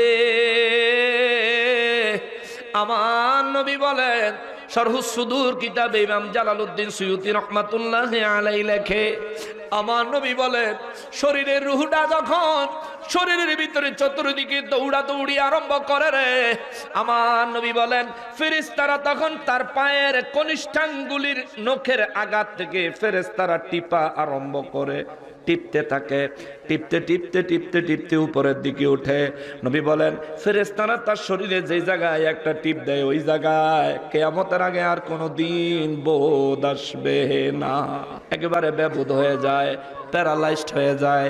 ফেরেশতারা চাপতে থাকে, চাপতে চাপতে চাপতে চাপতে পায়ের নখের আঘাত থেকে আরম্ভ করে বুক পর্যন্ত নিয়ে আসে। নবী বলেন এরপরে ওই যে মৃত্যুর ফেরেশতারা তাদের হাতে জাহান্নামের বড় বল্লমের মতো লাঠি থাকে, ওই লাঠি দিয়া রে তার বুকের উপরে একটা আঘাত। আশেপাশে আত্মীয় বসে থাকে, সন্তান বসে থাকে, বিবি বসে থাকে, তার বুকে আঘাত করতেছে, সে দেখে আর কেউ দেখে না। তার বুকটা চিরে ফেলতেছে, সে দেখে আর কেউ দেখে না। শরীরটা কষ্টে কষ্টে কষ্টে কষ্টে দেহটা নিজের সম্পূর্ণ সক্ষমতা হারাইয়া ফেলতেছে। বিবি সন্তান পাশে বসে আছে, আত্মীয় স্বজন পাশে বসে আছে, কেউ দেখে না। নবী বলেন বুকের মধ্যে এমন ভাবে আঘাত করে, আঘাত করার পরে যখন ওটা টান দেয়, ওইটার সাথে রুহুটা সহ নারী ভুঁড়ি সহ বের হয়ে আসে। নবী বলেন এটা ছিঁড়ে ফেরেশতারা নিয়ে চলে যায় চলে যায় চলে যায়। যাইতে যাইতে যাইতে যাইতে আমার আল্লাহ সূরা নাহলের 29 নম্বর আয়াতে কারিমায় বলেন ফাদখুলু আবওয়াবা জাহান্নাম খালিদিনা ফিহা। আওয়াজ দিয়ে বলেন আল্লাহু আকবার। রব্বুল আলামিন বলেন ওই ফেরেশতারা, ওই পাপী, ওই মুনাফিক, ওই কাফির, এই আয়াতগুলো বিশেষ করে কাফের আর মুনাফিকদের ব্যাপারে আল্লাহ বর্ণনা করেছেন। রব্বুল ইজ্জত বলেন কাফের আর মুনাফিকদের জন্য তাদের রূহগুলো নিয়ে ফেরেশতারা জাহান্নামের দরজার সামনে যায়, জাহান্নামের দরজার সামনে দাঁড়ায়। ফাদখুলু, ফেরেশতারা রূহটাকে বলে প্রবেশ করো, যাও যাও যাও প্রবেশ করো। আবওয়াবা জাহান্নাম, জাহান্নামের দরজাগুলির যে কোনো একটা দিয়া প্রবেশ করো, এই জাহান্নামে যাও, কেননা খালিদিনা ফিহা। রব্বুল ইজ্জত বলেন ফেরেশতারা ওই ব্যক্তির রূহটাকে বলে এই যে জাহান্নাম দেখতেছো এটাই হলো তোমার চিরস্থায়ী বসবাসের জায়গা, এটাই তোমার চিরস্থায়ী অবস্থানের জায়গা। চিৎকার দিয়া বলেন নাউযুবিল্লাহ। এরপরে আমার আল্লাহ বলেন ফালাবি সামাসওয়াল মুতাকাব্বিরিন।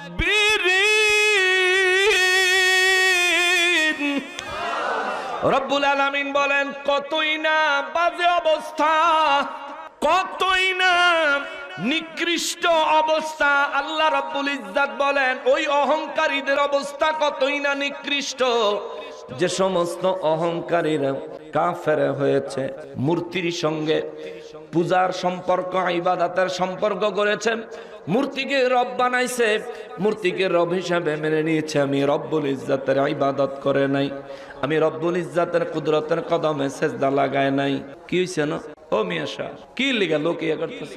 আরে আরে পাগলায় তিতা মিডা বুঝে না, পাগলার হাতে জিলাফি দিও না। যারা ইয়া বইছে হেরা যে যেন বইছে হেন বই থাক, হেগরে লারা সারার দরকারটা কি? যারা আহে নাই অহন কিংবা পরে দিয়া আইব, হেরা জুতাটা হাতে লইয়া ভিতরে ঢুকে যাইব, যেন জায়গায় পাইব বইয়ে যাইব। ঠিক কিনা বলেন? এটা হলো আমার মত। কারণ যারা ইয়া আগে বইছে আমি হেগরে কষ্ট দিতাম রাজি না। হেগরে কদ্দুর পরে পরে যদি লারি, এটা একটা কষ্ট না। সবচেয়ে বড় কষ্ট হইলো তারা একটা আলোচনার পুরো থিম চিন্তার মধ্যে মনোনিবেশ করে, এর ভিতরে যদি এই সামনে সামনে সামনে, চিন্তাটাই নষ্ট হয়ে যায়, ফিলিংসটাই নষ্ট হয়ে যায়। এটা করবেন না। যদ্দূর করে লাইছেন বোন। আরো কিছুক্ষণ শুনবেন না শেষ করে দেই? আপনার অনুমতি দিলে ভালো হয়, আমার কষ্ট হইতেছে মাইক দিয়ে কথা হইতে। আরো কিছুক্ষণ কেমন? হ্যাঁ 11:44 হয়ে গেছে মাশাআল্লাহ। ইনশাআল্লাহ আর 16 মিনিট। মহান রব্বুল আলামিন বলেন ফালাবি সামাসওয়াল মুতাকাব্বিরিন।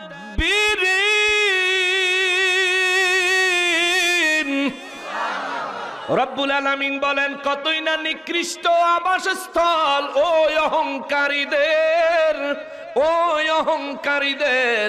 ওই অহংকারীরা হচ্ছে কাফেরেরা, অহংকারী হচ্ছে মুনাফিকেরা। মুনাফিক নবী পাইলো, নবীর প্রেম বুঝলো না। মুনাফিক নবী পাইলো, নবীরে নিজের ডক্টরেট সার্টিফিকেট লইয়া নবীজিরে কাউবয় কয়া মুনাফিকের খাতায় নাম লেখাইছে, ঠিক কিনা? ডক্টর হইছে নবীর শানে কোন শব্দ ব্যবহার করতে হইব ন্যূনতম ভাষা জ্ঞান নাই, এবারে ডক্টর। রব্বুল ইজ্জাত বলেন আন তাহবাতা আমালুকুম ওয়া আনতুম লা তাশউরুন। আল্লাহ কয় নবীর শানে বেয়াদবি করলে, নিজেদের মতো নবীকে সম্বোধন করলে, রব্বুল ইজ্জাত বলেন জীবনের সমস্ত আমলগুলি বরবাদ হয়ে যাইব, বান্দা টেরো পাবি না, টেরো পাবি না, টেরো পাবি না। কিন্তু ওয়াজ শেষ। জি আসসালামু আলাইকুম উস্তাদ জি। ওয়ালাইকুম আসসালাম রাহমাতুল্লাহ। কিছু লোক বলে সালাম আলাইকুম, সঠিক কোনটা? আসসালামু আলাইকুম নাকি সালাম আলাইকুম? সবাইকে জানিয়ে দিবেন কোনটা সঠিক। মা গো মা, আসসালামু আলাইকুম হচ্ছে সঠিক। আসসালামু আলাইকুম বলে সালাম দিবেন। সবাই পড়ি ওয়া আলাইকুম আসসালাম রাহমাতুল্লাহি ওয়া বারাকাতুহু। ওই আসসালামু আলাইকুম কইলে ওয়া আলাইকুম আসসালাম বলা ওয়াজিব হয়ে যাবে, বুঝতে পারছেন তো? এটা খেয়াল রাখবেন। সূরা নাহলের 30 নম্বর আয়াতে মহান রব্বুল আলামিন বলেন ওয়াকিলা লিল্লাযিনা তাকাও মাযা আনজালা রাব্বুকুম। আওয়াজ করে বলেন আল্লাহু আকবার। আল্লাহ কয় ওয়াকিলা লিল্লাযিনা তাকাও মাযা আনজালা রাব্বুকুম। ওয়াকিলা লিল্লাযিনা তাকাও, আর যারা দুনিয়ার মধ্যে তাকওয়া অবলম্বন করেছে। তাকওয়া আরবি শব্দ, এর বাংলা অর্থ হচ্ছে যে ব্যক্তি অন্তরে আল্লাহর ভয়কে ধারণ করেছে। আমাদের অন্তরে আল্লাহর ভয় আছে না নাই? যদি না থাকতো তাইলে আমরা আজকে এই রাতে মাহফিলের ময়দানে বসে থাকতাম না, ঠিক কিনা বলেন? নিশ্চয়ই আমাদের অন্তরে আল্লাহর ভয় আছে। আল্লাহ আমাদেরকে তাকওয়াবান হিসেবে কবুল করেন, জোরে বলেন আমিন। আজকে ফজরের নামাজ আমরা সবাই পড়ি নাই। জোহরের নামাজ জুমার দিন হিসেবে হয়তো বা ম্যাক্সিমাম মানুষ গেছেন। আসরের নামাজ জুমার দিনে অনেকে পড়েন নাই।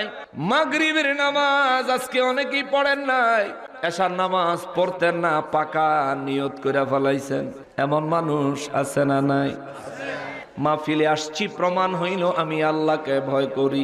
আর আমি নামাজের সময় যখন নামাজ পড়লাম না, তখন কি আমি আল্লাহকে ভয় করেছি? কথা কন, ভয় করেছি। তাহলে আমি আল্লাহকে ভয় করি এটা কেমনে বলবো? আল্লাহকে ভয় করি নাই ওইটা কেমনে বলবো? আমি তো একবারে মাঝখানাটা বিপদও পড়ছি, ঠিক কিনা বলে? মাহফিলে আপনারা দেখলে মনে হয় আল্লাহর ভয় আছে অন্তরে। জুমার দিনে মসজিদে আপনাকে দেখলে মনে হয় আল্লাহর ভয় ভরা অন্তর আপনার। কিন্তু মিথ্যা কথা যখন কন, তখন দেখি একেবারে সুপার এক্সপ্রেস গতিতে কন, ঠিক কিনা বলেন? তখন আপনার ভিতরে আল্লাহর ভয় থাকে না। নারায়ণগঞ্জ বিশেষ করে ব্যবসার এলাকা, ব্যবসা করার সময় ব্যবসায় ওজনে কম দেয় এমন বুদ্ধিমান ভালো ব্যবসায়ী আছে না নাই? সে কি বুদ্ধিমান না বোকা? বুদ্ধিমান না বোকা? যারা ঠকাইলেন একদিন, আর ব্যবসায়ী ভাই আপনি ঠকলেন প্রতিদিন প্রতিদিন প্রতিদিন প্রতিদিন, কেন না প্রত্যেক দিন প্রত্যেকটা পরিমাপের জন্য হাসরের ময়দানে আপনার কাছ থেকে হিসাব নিবেন কে? আপনি বোকা মিয়া, ওজনে কম দেন কেন? আপনি মাহফিলে আসছেন মনে হয় আপনি রব্বুল ইজ্জাতকে পরিপূর্ণ ভয় করেন, কিন্তু ব্যবসায় যখন ওজনে কম দেন তখন আল্লাহর ভয় কই থাকে? কি একটা বিপদ হইছে। নামাজের হিসাবে গেলে জুমার নামাজে মনে হয় আল্লাহরে ভয় করি, আসরের নামাজে মনে হয় আল্লাহর ভয় অন্তরে নাই, পড়ি নাই। কি একটা মুসিবত। তাইলে হুজুর আমি তাকওয়াবান হতে পারবো কেমনে? তাকওয়া হলো 3 প্রকার। কয় প্রকার? আপনাদের কষ্ট হইতেছে? আমার আগে আমার ভাই খুব সুন্দর নাত রাসূল সাল্লাল্লাহু আলাইহি সাল্লাম পড়া আপনাদেরকে সুন্দর বয়ান করছেন। আমিও পড়তে পারতাম, কিন্তু আমি একটু ওয়াজ করার ট্রাই করি, কোরআন হাদিস দিয়ে একটু কথা বলার চেষ্টা করি। কারণ আমাদের এমন একটা অবস্থা হয়েছে, আমরা হক এটা 100% 100% নিশ্চিত, কিন্তু আমরা যেন হক বাতিলের সামনে এটা আমরা দলিল আদিল্লা দিয়ে প্রমাণ করতাম পারি না, ঠিক না? তখন আমাদের একটা বিপদ হয়। আপনি বাপ সুন্নি, আপনার ছেলে গেছে গা আলে হাদিস হইয়া, ঠিক না বাবা? আপনি নাবির নিচে হাত বাঁধা নামাজ পড়েন, আপনার ফুতে গেছে গা বুকের উপর উঠাই। এগুলো হওয়ার কারণ হচ্ছে আমরা কোরআন সুন্নাহ থেকে দূরে সরে গেছি। এই জন্য রব্বুল ইজ্জাত বলেন একমাত্র যারা তাকওয়াবান তাকওয়াবান তাকওয়াবান মাযা আনজালা রাব্বুকুম, তাকওয়াবানদের কাছে যখন মৃত্যুর ফেরেশতারা আসবে, মৃত্যুর ফেরেশতারা তাকওয়াবানদেরকে জিজ্ঞেস করবে মাযা আনজালা রাব্বুকুম, রব্বুল আলামিন তোমাদের জন্য কি নাজিল করেছেন। সুবহানাল্লাহ। রব্বুল আলামিন তোমাদের জন্য কি কি অবতীর্ণ করেছেন। এখন বলেন কুরআনুল কারীম আমাদের জন্য অবতীর্ণ করেছেন কে? নবীকে আমাদের জন্য অবতীর্ণ করেছেন কে? আবার আমাদেরকে এই দুনিয়ায় অবতীর্ণ করেছেন কে? এখন কোনটা থুইয়া কোনটা কইবেন? দেখেন মুমিন কত বুদ্ধিমান হয়, তাকওয়াবানরা কত বুদ্ধিমান হয়। তাকওয়াবানরা রব্বুল ইজ্জাতের ভাষায় তারা কত বুদ্ধিমান হয়। তাকওয়াবানরা একটা জবাব দিবে, ক্বালু খায়রান, রব্বুল ইজ্জাত আমাদের জন্য সমস্ত ভালো নাজিল করেছেন। সব ভালো। আমি সুখে ছিলাম এটাও ভালো, আমি দুঃখে ছিলাম এটাও ভালো। কেন না? কোন সময় সুখ আমার জন্য ভালো হবে এটা আমার আল্লাহই ভালো জানে, ঠিক কিনা বলেন? কোন সময় দুঃখটা আমার জন্য মঙ্গলজনক এটাও আমার আল্লাহই ভালো জানে। এই জন্য মুমিনদেরকে তাকওয়াবানদেরকে যখন জিজ্ঞেস করবে মাযা আনজালা রাব্বুকুম, তোমাদের রব তোমাদের প্রতিপালক তোমাদের জন্য কি নাজিল করেছেন, কি অবতীর্ণ করেছেন, তাকওয়াবানরা জবাব দিবে, আল্লাহ বলেন ক্বালু খায়রা, তারা জবাব দিবে আমার রব আমার জন্য খায়ের সৃষ্টি করেছেন, আমার রব আমাদের জন্য খায়ের নাজিল করেছেন, ভালো নাজিল করেছেন। শুধু ভালো না, উত্তম উত্তম উত্তম। জোরে বলেন সুবহানাল্লাহ। আপনি যদি তাকওয়াবান হন তাইলে মৃত্যুর ফেরেশতা যখন আপনার কাছে আসবে আপনার জবান দিয়ে এই শব্দটা আসবে। আর যদি তাকওয়াবান না হন তাইলে ওই যে আগের আয়াতে কইছে পয়লা সূরা আপনি কইবেন মা কুন্না না'মালু মিন সু, আপনি কইবেন আমি জীবনে কোনো খারাপ কাম আসছিলামই না। অথচ ফেরেশতা কিন্তু আপনারে জিজ্ঞাসা করে নাই আপনি খারাপ কাজে ছিলেন কি ছিলেন না, জিজ্ঞেস করে নাই। আপনি এমনি নিজের থেকে কইবেন। সূরায় যখন মনে করে ধরা খাইছে সূরায় চোখ বন্ধ করে কয় আর জীবনও করবো না। ছায়া যখন দেখে কেউ তারে মার যায় না তখন চিন্তা করে বলেছে তো কেউ বুঝে নাই, হ্যাঁ মনে করছে ধরে লেছে। তেমনি বাবা গ্রামের ভাষায় আমাদের দেশের আঞ্চলিক ভাষায় একটা কথা আছে, চোরের মন পুলিশ পুলিশ, ঠিক না? এখন জালিম যখন মৃত্যুর কোণে ডলে পড়বে ফেরেশতারে দেখা কইব মা কুন্না না'মালু মিন সু, আমি জীবনে কোনো খারাপ কাজে ছিলামই না, এটার কাছে দাঁড়াওয়া ছিলাম না, জীবনেও কোনো খারাপ কাম করি নাই। হ্যাঁ চিন্তা করব এইখান থেকে যদি আমি এই কথাটা সাব্যস্ত করায় লইতাম পারি, এটা যদি ফেরেশতা করে বিশ্বাস করায় লাইতাম পারি, কবরের কোনি মাফ, হাসরের ময়দানের হিসাব থেকে মাফ পাইয়া যাবো। কিন্তু রব্বুল ইজ্জাত কয় মাফ পাওয়ার সুযোগ নাই, আমি আল্লাহ বড় আহকামুল হাকিমিন। যে ফেরেশতা করে পাঠামো তারা তোমার সাথে তর্কে লিপ্ত হবে না। রব্বুল ইজ্জাত বলেন ওই ফেরেশতারা তোমারে বলবে বালা, খুব ভালো কথা, হ্যাঁ বুঝছি তুমি জীবনে খারাপ কাম করো নাই, ইন্নাল্লাহা আলিমুন, তুমি জীবনে খারাপ করছো না ভালো করছো সবচেয়ে ভালো জানে কে? আর আমার আল্লাহ কয়েন ওয়াকিলা লিল্লাযিনা তাকাও, তাকওয়া বান্দারকে ফেরেশতারা যখন জিজ্ঞেস করবে মাযা আনজালা রাব্বুকুম, তোমাদের প্রতিপালক তোমাদের জন্য কি অবতীর্ণ করেছেন, তাকওয়াবান জবাব দিবে ক্বালু খায়রা, আমার রব আমার জন্য যা নাজিল করেছেন, আমার রব যা অবতীর্ণ করেছেন সব কিছুই উত্তম উত্তম উত্তম। জোরে বলেন আল্লাহু আকবার। এক জবাব দিবে, তাইলে তাকওয়াবান হবেন কিভাবে? তাকওয়ার কথা বলতে যায় বললাম মাহফিলে আসছি মনে হয় অন্তর ভরা তাকওয়া, নামাজের সময় নামাজে গেলাম না তখন তাকওয়ার বিচার কি? মিথ্যা বলার সময় দুইটা বাড়ায়া বলি কমাই না তখন তাকওয়ার বিচার কি? ওজনে কম দেওয়ার সময় দিনে দিনে জালিয়াতি বাড়ায় কিন্তু কমাই না, সেখানে তাকওয়ার বিষয় কি? এই ব্যাপারে ফয়সালা হলো তাকওয়া তিন প্রকার। ইমাম জালালউদ্দিন সুয়ুতি রহমাতুল্লাহ আলাইহি বলেন তাকওয়া হলো তিন প্রকার। তাকওয়াবান মানুষ হলেন 3 প্রকার। 1 নাম্বার তাকওয়াবান মানুষ হলেন সাধারণ তাকওয়াবান, 2 নাম্বার তাকওয়াবান মানুষ হলেন বিশেষ তাকওয়াবান, 3 নাম্বার তাকওয়াবান ব্যক্তিরা হলেন বিশেষেরও বিশেষ তাকওয়াবান। জোরে বলেন আল্লাহু আকবার। ওই 3 নাম্বারটাই 1 নাম্বার। বিশেষ থেকে বিশেষ তাকওয়াবান হলেন নবী এবং রাসূলেরা। সুবহানাল্লাহ। বিশেষ থেকে বিশেষ তাকওয়াবান তার পরিচয় কি? বিশেষ থেকে বিশেষ তাকওয়াবান হলেন তারা যারা ঈমানের ক্ষেত্রে কখনোই আপোষ করে না, হারাম কাজ কখনোই করেন না, এবং সব সময় রব্বুল ইজ্জতকে অন্তরে স্মরণ করেন, রবকে সব সময় স্মরণ রাখেন। যাদেরকে দুনিয়া কখনোই রবের স্মরণ থেকে গাফেল করতে পারে না, এরা হলেন নবী এবং রাসূল, টপ ক্লাসের তাকওয়াবান। চিৎকার দিয়া বলেন সুবহানাল্লাহ। 2 নম্বরের তাকওয়াবান হলেন ওলি আল্লাহরা। সুবহানাল্লাহ। ওলি আল্লাহরা, ওলি আল্লাহরা, ওলি আল্লাহরা। ইমাম জালালউদ্দিন সুয়ুতী রাহমাতুল্লাহ আলাইহি তাফসীরে জালালাইন শরীফের মধ্যে এই আয়াতে কারিমায় তাকওয়া, এই আয়াতে কারিমায় নয়, তাকওয়া সম্পর্কে বর্ণনা দিতে যায়া সূরা হাশরের 28 নাম্বার না জানো 18 নাম্বার আয়াতে কারিমা, ইয়া আইয়ুহাল্লাযীনা আমানুত্তাকুল্লাহা, এই আয়াতে কারিমার ইত্তাকু শব্দের ব্যাখ্যা করতে যায় তিনি লেখছেন তাকওয়া হইল 3 প্রকার। 1 নবী রাসূলদের তাকওয়া, 2 ওলি আল্লাহদের তাকওয়া, 3 সাধারণ মুসলমানদের তাকওয়া। ওলি আল্লাহদের তাকওয়া কেমন? ওলি আল্লাহদের তাকওয়া হলো এরা সব সময় অন্তরে আল্লাহর ভয় রাখে, ঈমান আছে, কখনোই শিরিক করে না, কখনোই শিরিক করে না, কখনোই গুনাহের কাজে লিপ্ত হয় না, রব্বুল ইজ্জতকে সব সময় স্মরণ রাখে। এটা হলো দ্বিতীয় তবকার তাকওয়া, যেটা ওলি আল্লাহরা ধারণ করে।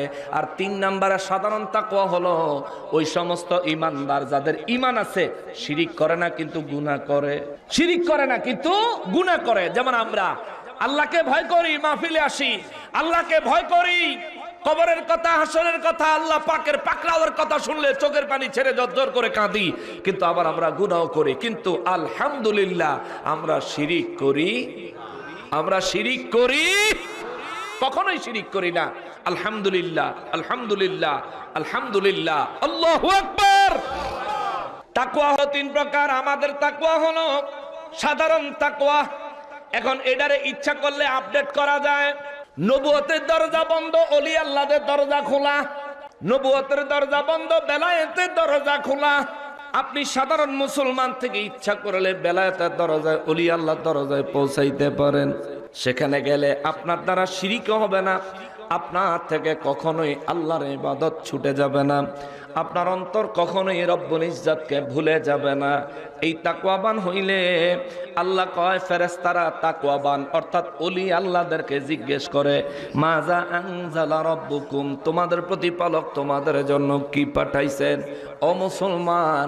তখন ওলি আল্লাহরা জবাব দেয়, কলু খাইরান, আমার রব যা দিছে সব উত্তম, সব উত্তম, সব উত্তম। আল্লাহু আকবার। আরে ওলি আল্লাহরা উত্তম নয় এই কথা কেমনে বলবেন? বন্ধু বন্ধুরে যত মন্দ জিনিসই দেয়, বন্ধু হাসি মুখে সেটা গ্রহণ করে, ঠিক কিনা? বন্ধু বন্ধুরে যত কম দামি জিনিসই দেখ না কেন, সে চিন্তা করে আমার বন্ধু গিফট দিছে, এজ এ গিফট, এটা ভালো, খারাপ না।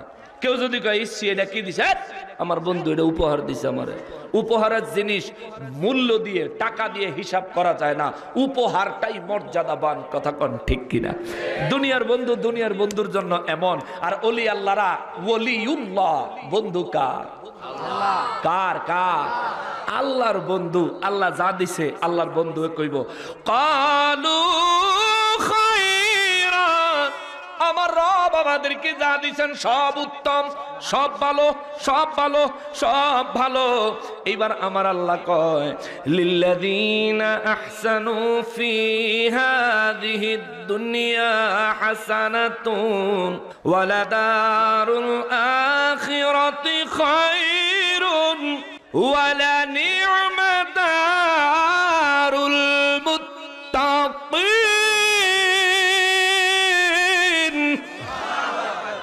রব্বুল আলামিন বলেন, লিল্লাযীনা আহসানু ফি হাযিহিদ দুনিয়া হাসানা, ওই মানুষদের জন্য আমি রব্বুল ইজ্জাতের পক্ষ থেকে ওই মানুষদের জন্য যারা নাকি দুনিয়ায় উত্তম কাজ করেছে, লিল্লাযিনা আহসানু ফি হাযিহিদ দুনিয়া, এই দুনিয়ার জন্য যারা উত্তম কাজ ভালো কাজ করেছে, হাসানাতুন ওয়া দারুল আখিরাতি খায়রুন, এবং যারা নাকি আখিরাতে উত্তম জায়গা পাওয়ার জন্য, আখিরাতে উত্তম ঘর পাওয়ার জন্য, আখিরাতে ওয়ালা দারুল আখিরা, দারুল আখিরা মানে আখিরাতের ঘর, যে ব্যক্তি আখিরাতের ঘরটাকে কল্যাণময় উত্তম বানানোর জন্য এই দুনিয়ায় নেক আমল করেছে, মনোযোগ দিয়া শুনবেন, তাকওয়াবান হইতে হইলে এই দুনিয়ায় উত্তম কাজ করতে হবে আখিরাতে ভালো জায়গা পাওয়ার জন্য।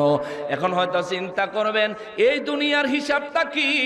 নারায়ণগঞ্জ বন্দরে একটা ঘর ভাড়া নিছেন, ভালো লাগলো না, আরেকটা ঘর আপনি ভাড়া নিবেন, যা জামুগা নারায়ণগঞ্জ শহরে, জামুগা চাষারা, কিংবা জামুগা আরো ভালো ভালো কোনো জায়গায়। আপনি সিদ্ধান্ত নিলেন তো পাল্টায়া ফালাইলেন, আখিরাতের ঘর যেটা নির্বাচন হবে পরিবর্তন করার কোনো সুযোগ, কোনো সুযোগ।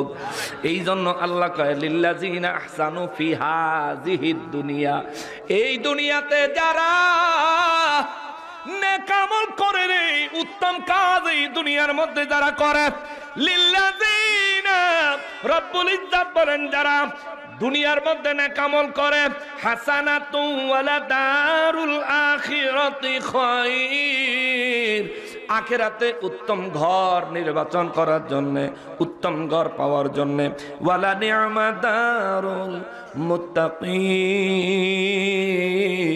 আল্লাহ বলেন নিশ্চয় নিশ্চয়, অবশ্যই অবশ্যই মুত্তাকিদের জন্য যেই ঘরটা আখিরাতে আমি আল্লাহ দিব বলে ওয়াদা দিয়েছি, ওই ঘরটা অবশ্যই উত্তম উত্তম উত্তম।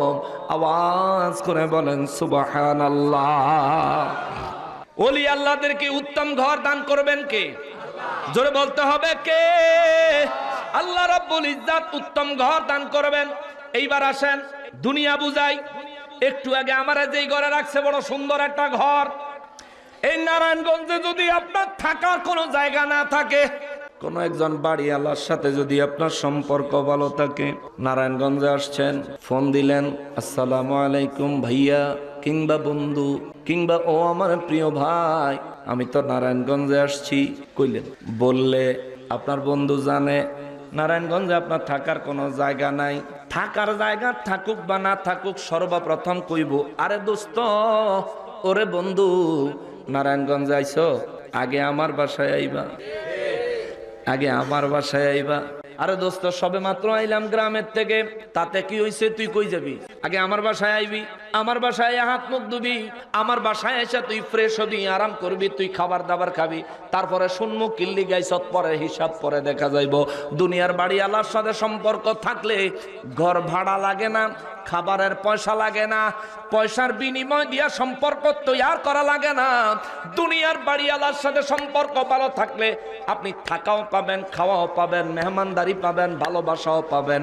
আবার দেখবেন এমনও এমনও এমনও এমনও উদার মনের বন্ধু আছে রে, যেই বন্ধু কয় আইসত নারায়ণগঞ্জ, যেই কামে আইসত এই কামও করে দিমু, আউন দাউনের গাড়ি ভাড়া টাহাও দিয়া দিমু, তুই আমার বন্ধু, তোর লগে দুনিয়ার কার লগে জুরা না। কথা কন ঠিক কিনা? দুনিয়ার বন্ধু যদি এমন হয়, রব্বুল ইজ্জাত বলেন তাকওয়াবান মুমিন ওলি আল্লাহদের জন্য আমি আল্লাহ যেই ঘর নির্ধারণ করেছি বড় উত্তম। তার মানে বোঝা যায় ওলি আল্লাহরা আখিরাতে বাড়িওয়ালা। কে বলেছে? ওয়ালা নি'মা দারুল মুত্তাকিন।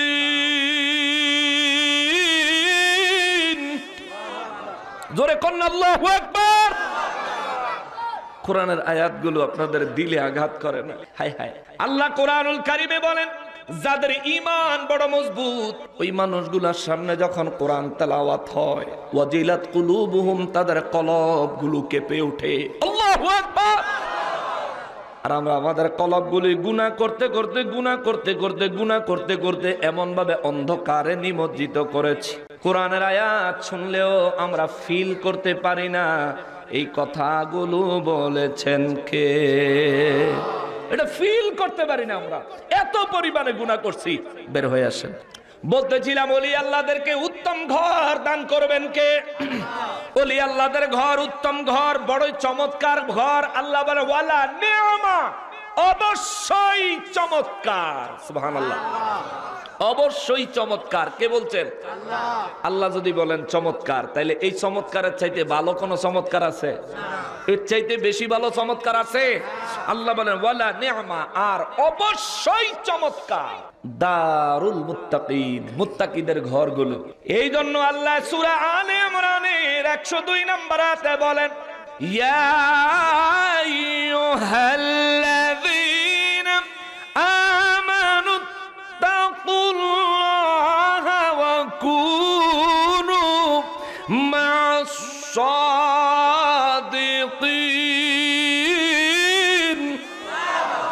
আল্লাহ কয় হে ইমানদারের দলেরা রে, আমি আল্লাহর ভয় অন্তরে পয়দা করো, তাকওয়া পয়দা করো, আমার ভয় অন্তরে পয়দা করো। আর ওয়াকুনু মা'আস সাদিকিন, আমার ওলি আমার বন্ধুদের সঙ্গ লাভ করো, সত্যবাদীদের সঙ্গ লাভ করো, অর্থাৎ তাদের সাথে সুসম্পর্ক রাখো রে। কেননা দুনিয়ার মধ্যে ওলি আল্লাহরা রাস্তা দিয়ে চলে, হয়তোবা দেখতে তুমি তাদের গায়ে কাপড় দেখো না, হয়তোবা দুনিয়ায় দেখতে তাদেরকে রাস্তার কাঙ্গালি লাগে, বাড়ি নাই ঘর নাই, শীতের দিনেও খালি গায়ে, শীতের দিনেও কষ্ট করে করে এলাকায় ঘোরাফেরা করে তুমি দেখতেছো। কিন্তু রব্বুল ইজ্জাত কয় ওয়ালা নি'মা দারুল মুত্তাকিন, এই মানুষগুলা আখিরাতের বাড়ির মালিক, বাড়ির মালিক, বাড়ির মালিক, বাড়ির মালিক। এই মানুষগুলার সোহবত হাসিল করিও, এই মানুষগুলার সঙ্গ লাভ করিও, এই মানুষগুলার সাথে তুমি সুসম্পর্ক রাখিও। কেননা আমি আল্লাহর ভয় পরিপূর্ণভাবে অন্তরে কিভাবে পয়দা করতে হয়, সাধারণ মুসলমান থেকে কিভাবে মুমিনের তবকা ওলি আল্লাহর তবকায় যাইতে হয়, এই জিনিসটা তুমি দুনিয়ার কোনো কিতাবে খুঁজে পাবে না।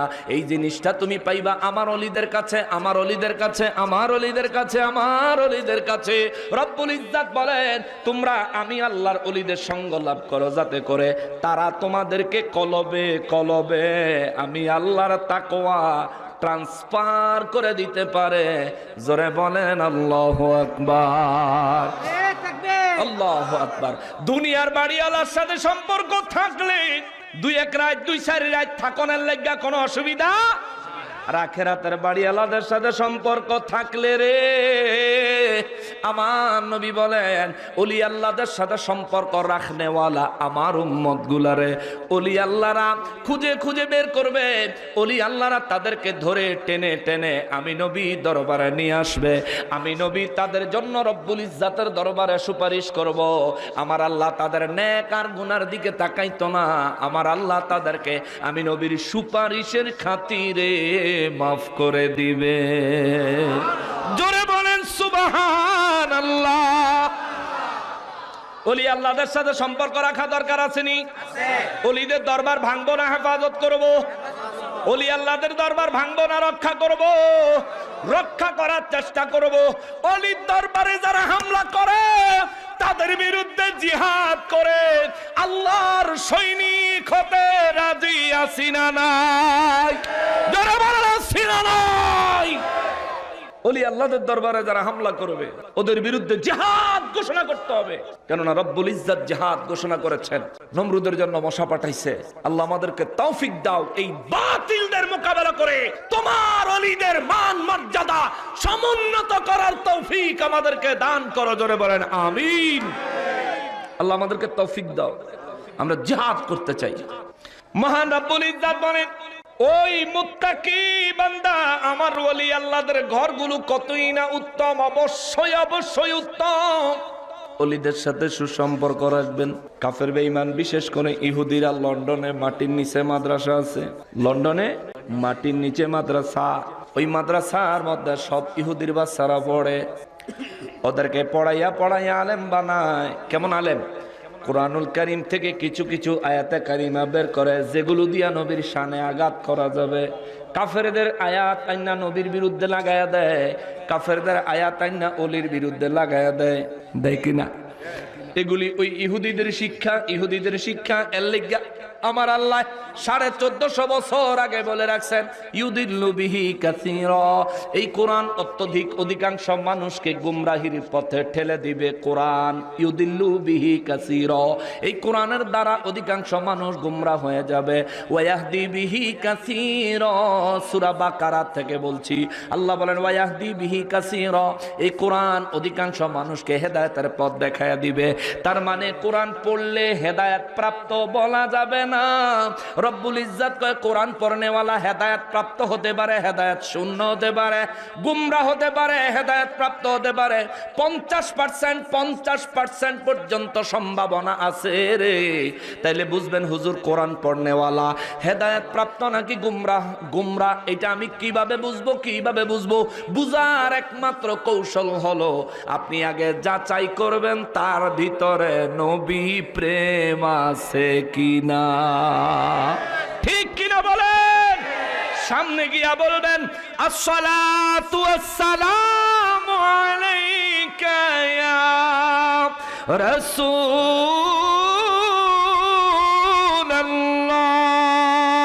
আল্লাহু আকবার। যায়া সালাতু ওয়াসসালামু আলাইকা ইয়া রাসূলুল্লাহ কইয়া চেহারাটার দিকে চাইয়া থাকবেন, দেখবেন চেহারাটা ফিতনির মতন বানায়নি। চেহারাটা যদি ফিতনির মতন হয়ে যায় তখনই বুঝবেন এটা তার চেহারা না, এটা তার মনের রূপ। Face is index of mind. Face হইল মনের এই অবস্থা প্রকাশ করে। ফেস হইল দিলের স্ক্রিন। যেমন মোবাইলের যন্ত্র হইল ভিতরে, ডিসপ্লেটা হইল উপরে, স্ক্রিন এটা হইল উপরে, এটার ভিতরে দেখা যায় ভিতরে কি চলতেছে। ঠিক তেমনি ভাবে মানুষের মনের মধ্যে কি চলতেছে এটা তার চেহারার মধ্যে বোঝা যাবে। অতএব নবীকে সালাত এবং সালাম পেশ করে চেহারাটার দিকে চাইয়ে থাকবেন, দেখবেন যে ব্যক্তি মুমিন, যে ব্যক্তি ইমানদার, ফুটন্ত গোলাপের ন্যায় তার চেহারাটা আস্তে আস্তে প্রস্ফুটিত হয়ে যাবে। ঠিক কিনা বলে? আজ যেটার ভিতরে নবীর দুশ্মনী, মুনাফিকি, ওলি আল্লাহর দুশ্মনী আছে, হেরা দেখবেন ঠিক কিনা বলে, এরকম দেখবেন মুখটা কালো হয়ে গেছে। মনে রাখবেন নবীর প্রশংসায় খুশি হয় কে? আল্লাহ। নবীর প্রশংসায় খুশি হয় কে? আল্লাহ। অতএব নবীর প্রশংসায় যে খুশি হইতে পারলো না সে আল্লাহর দলে আসতে পারলো। নবীর প্রশংসায় নবীও খুশি হয়েছেন। সুবহানাল্লাহ। হযরত হাসান বিন সাবিত রাদিয়াল্লাহু তাআলা আনহু নবীর শানে নাতে রাসূল লিখছেন। এটা কোরআনেও নাই, হাদিসেও নাই। বুঝছেন? আল্লাহও বলে নাই নবীর শানে নাত লেখো, নাত পড়ো।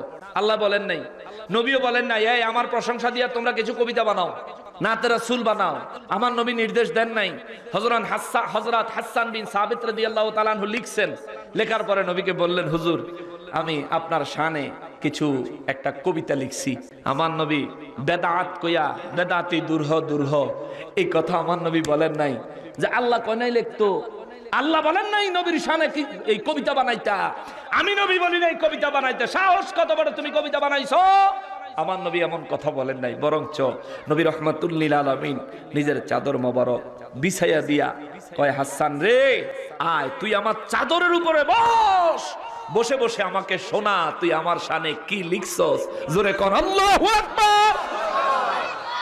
তাহলে নবীর প্রশংসা করলে নবী খুশি না নারাজ? জোরে বলেন খুশি না নারাজ? নবীর প্রশংসা করে দেখা নবী খুশি, নবীর প্রশংসা করে দেখা আমার আল্লাহ খুশি। আরে নবীর প্রশংসা করলো এমন ভাবে কোরআনের পদ্ধতিতে না, হাদিসের পদ্ধতিতে না, নিজের প্রেমের পদ্ধতিতে। কথা বলেন ঠিক কিনা?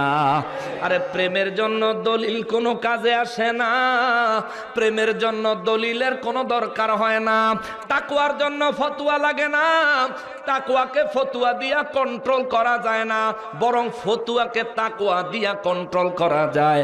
হাসান বিন সাবিত রাদিয়াল্লাহু অন্তরের নবীর প্রেম দিয়া নবীর শানে নাতে রাসূল লিখলেন। নবী শুনলেন, নবী খুশি হইলেন, আল্লাহ খুশি হইলেন, রব্বুল ইজ্জত খুশি হইলেন। এমন কি নবীর শানে নাতে রাসূল লেখার কারণে নবীজির চাদর মোবারকে বসার মতো সুযোগ আমার নবী তাকে দান করলেন।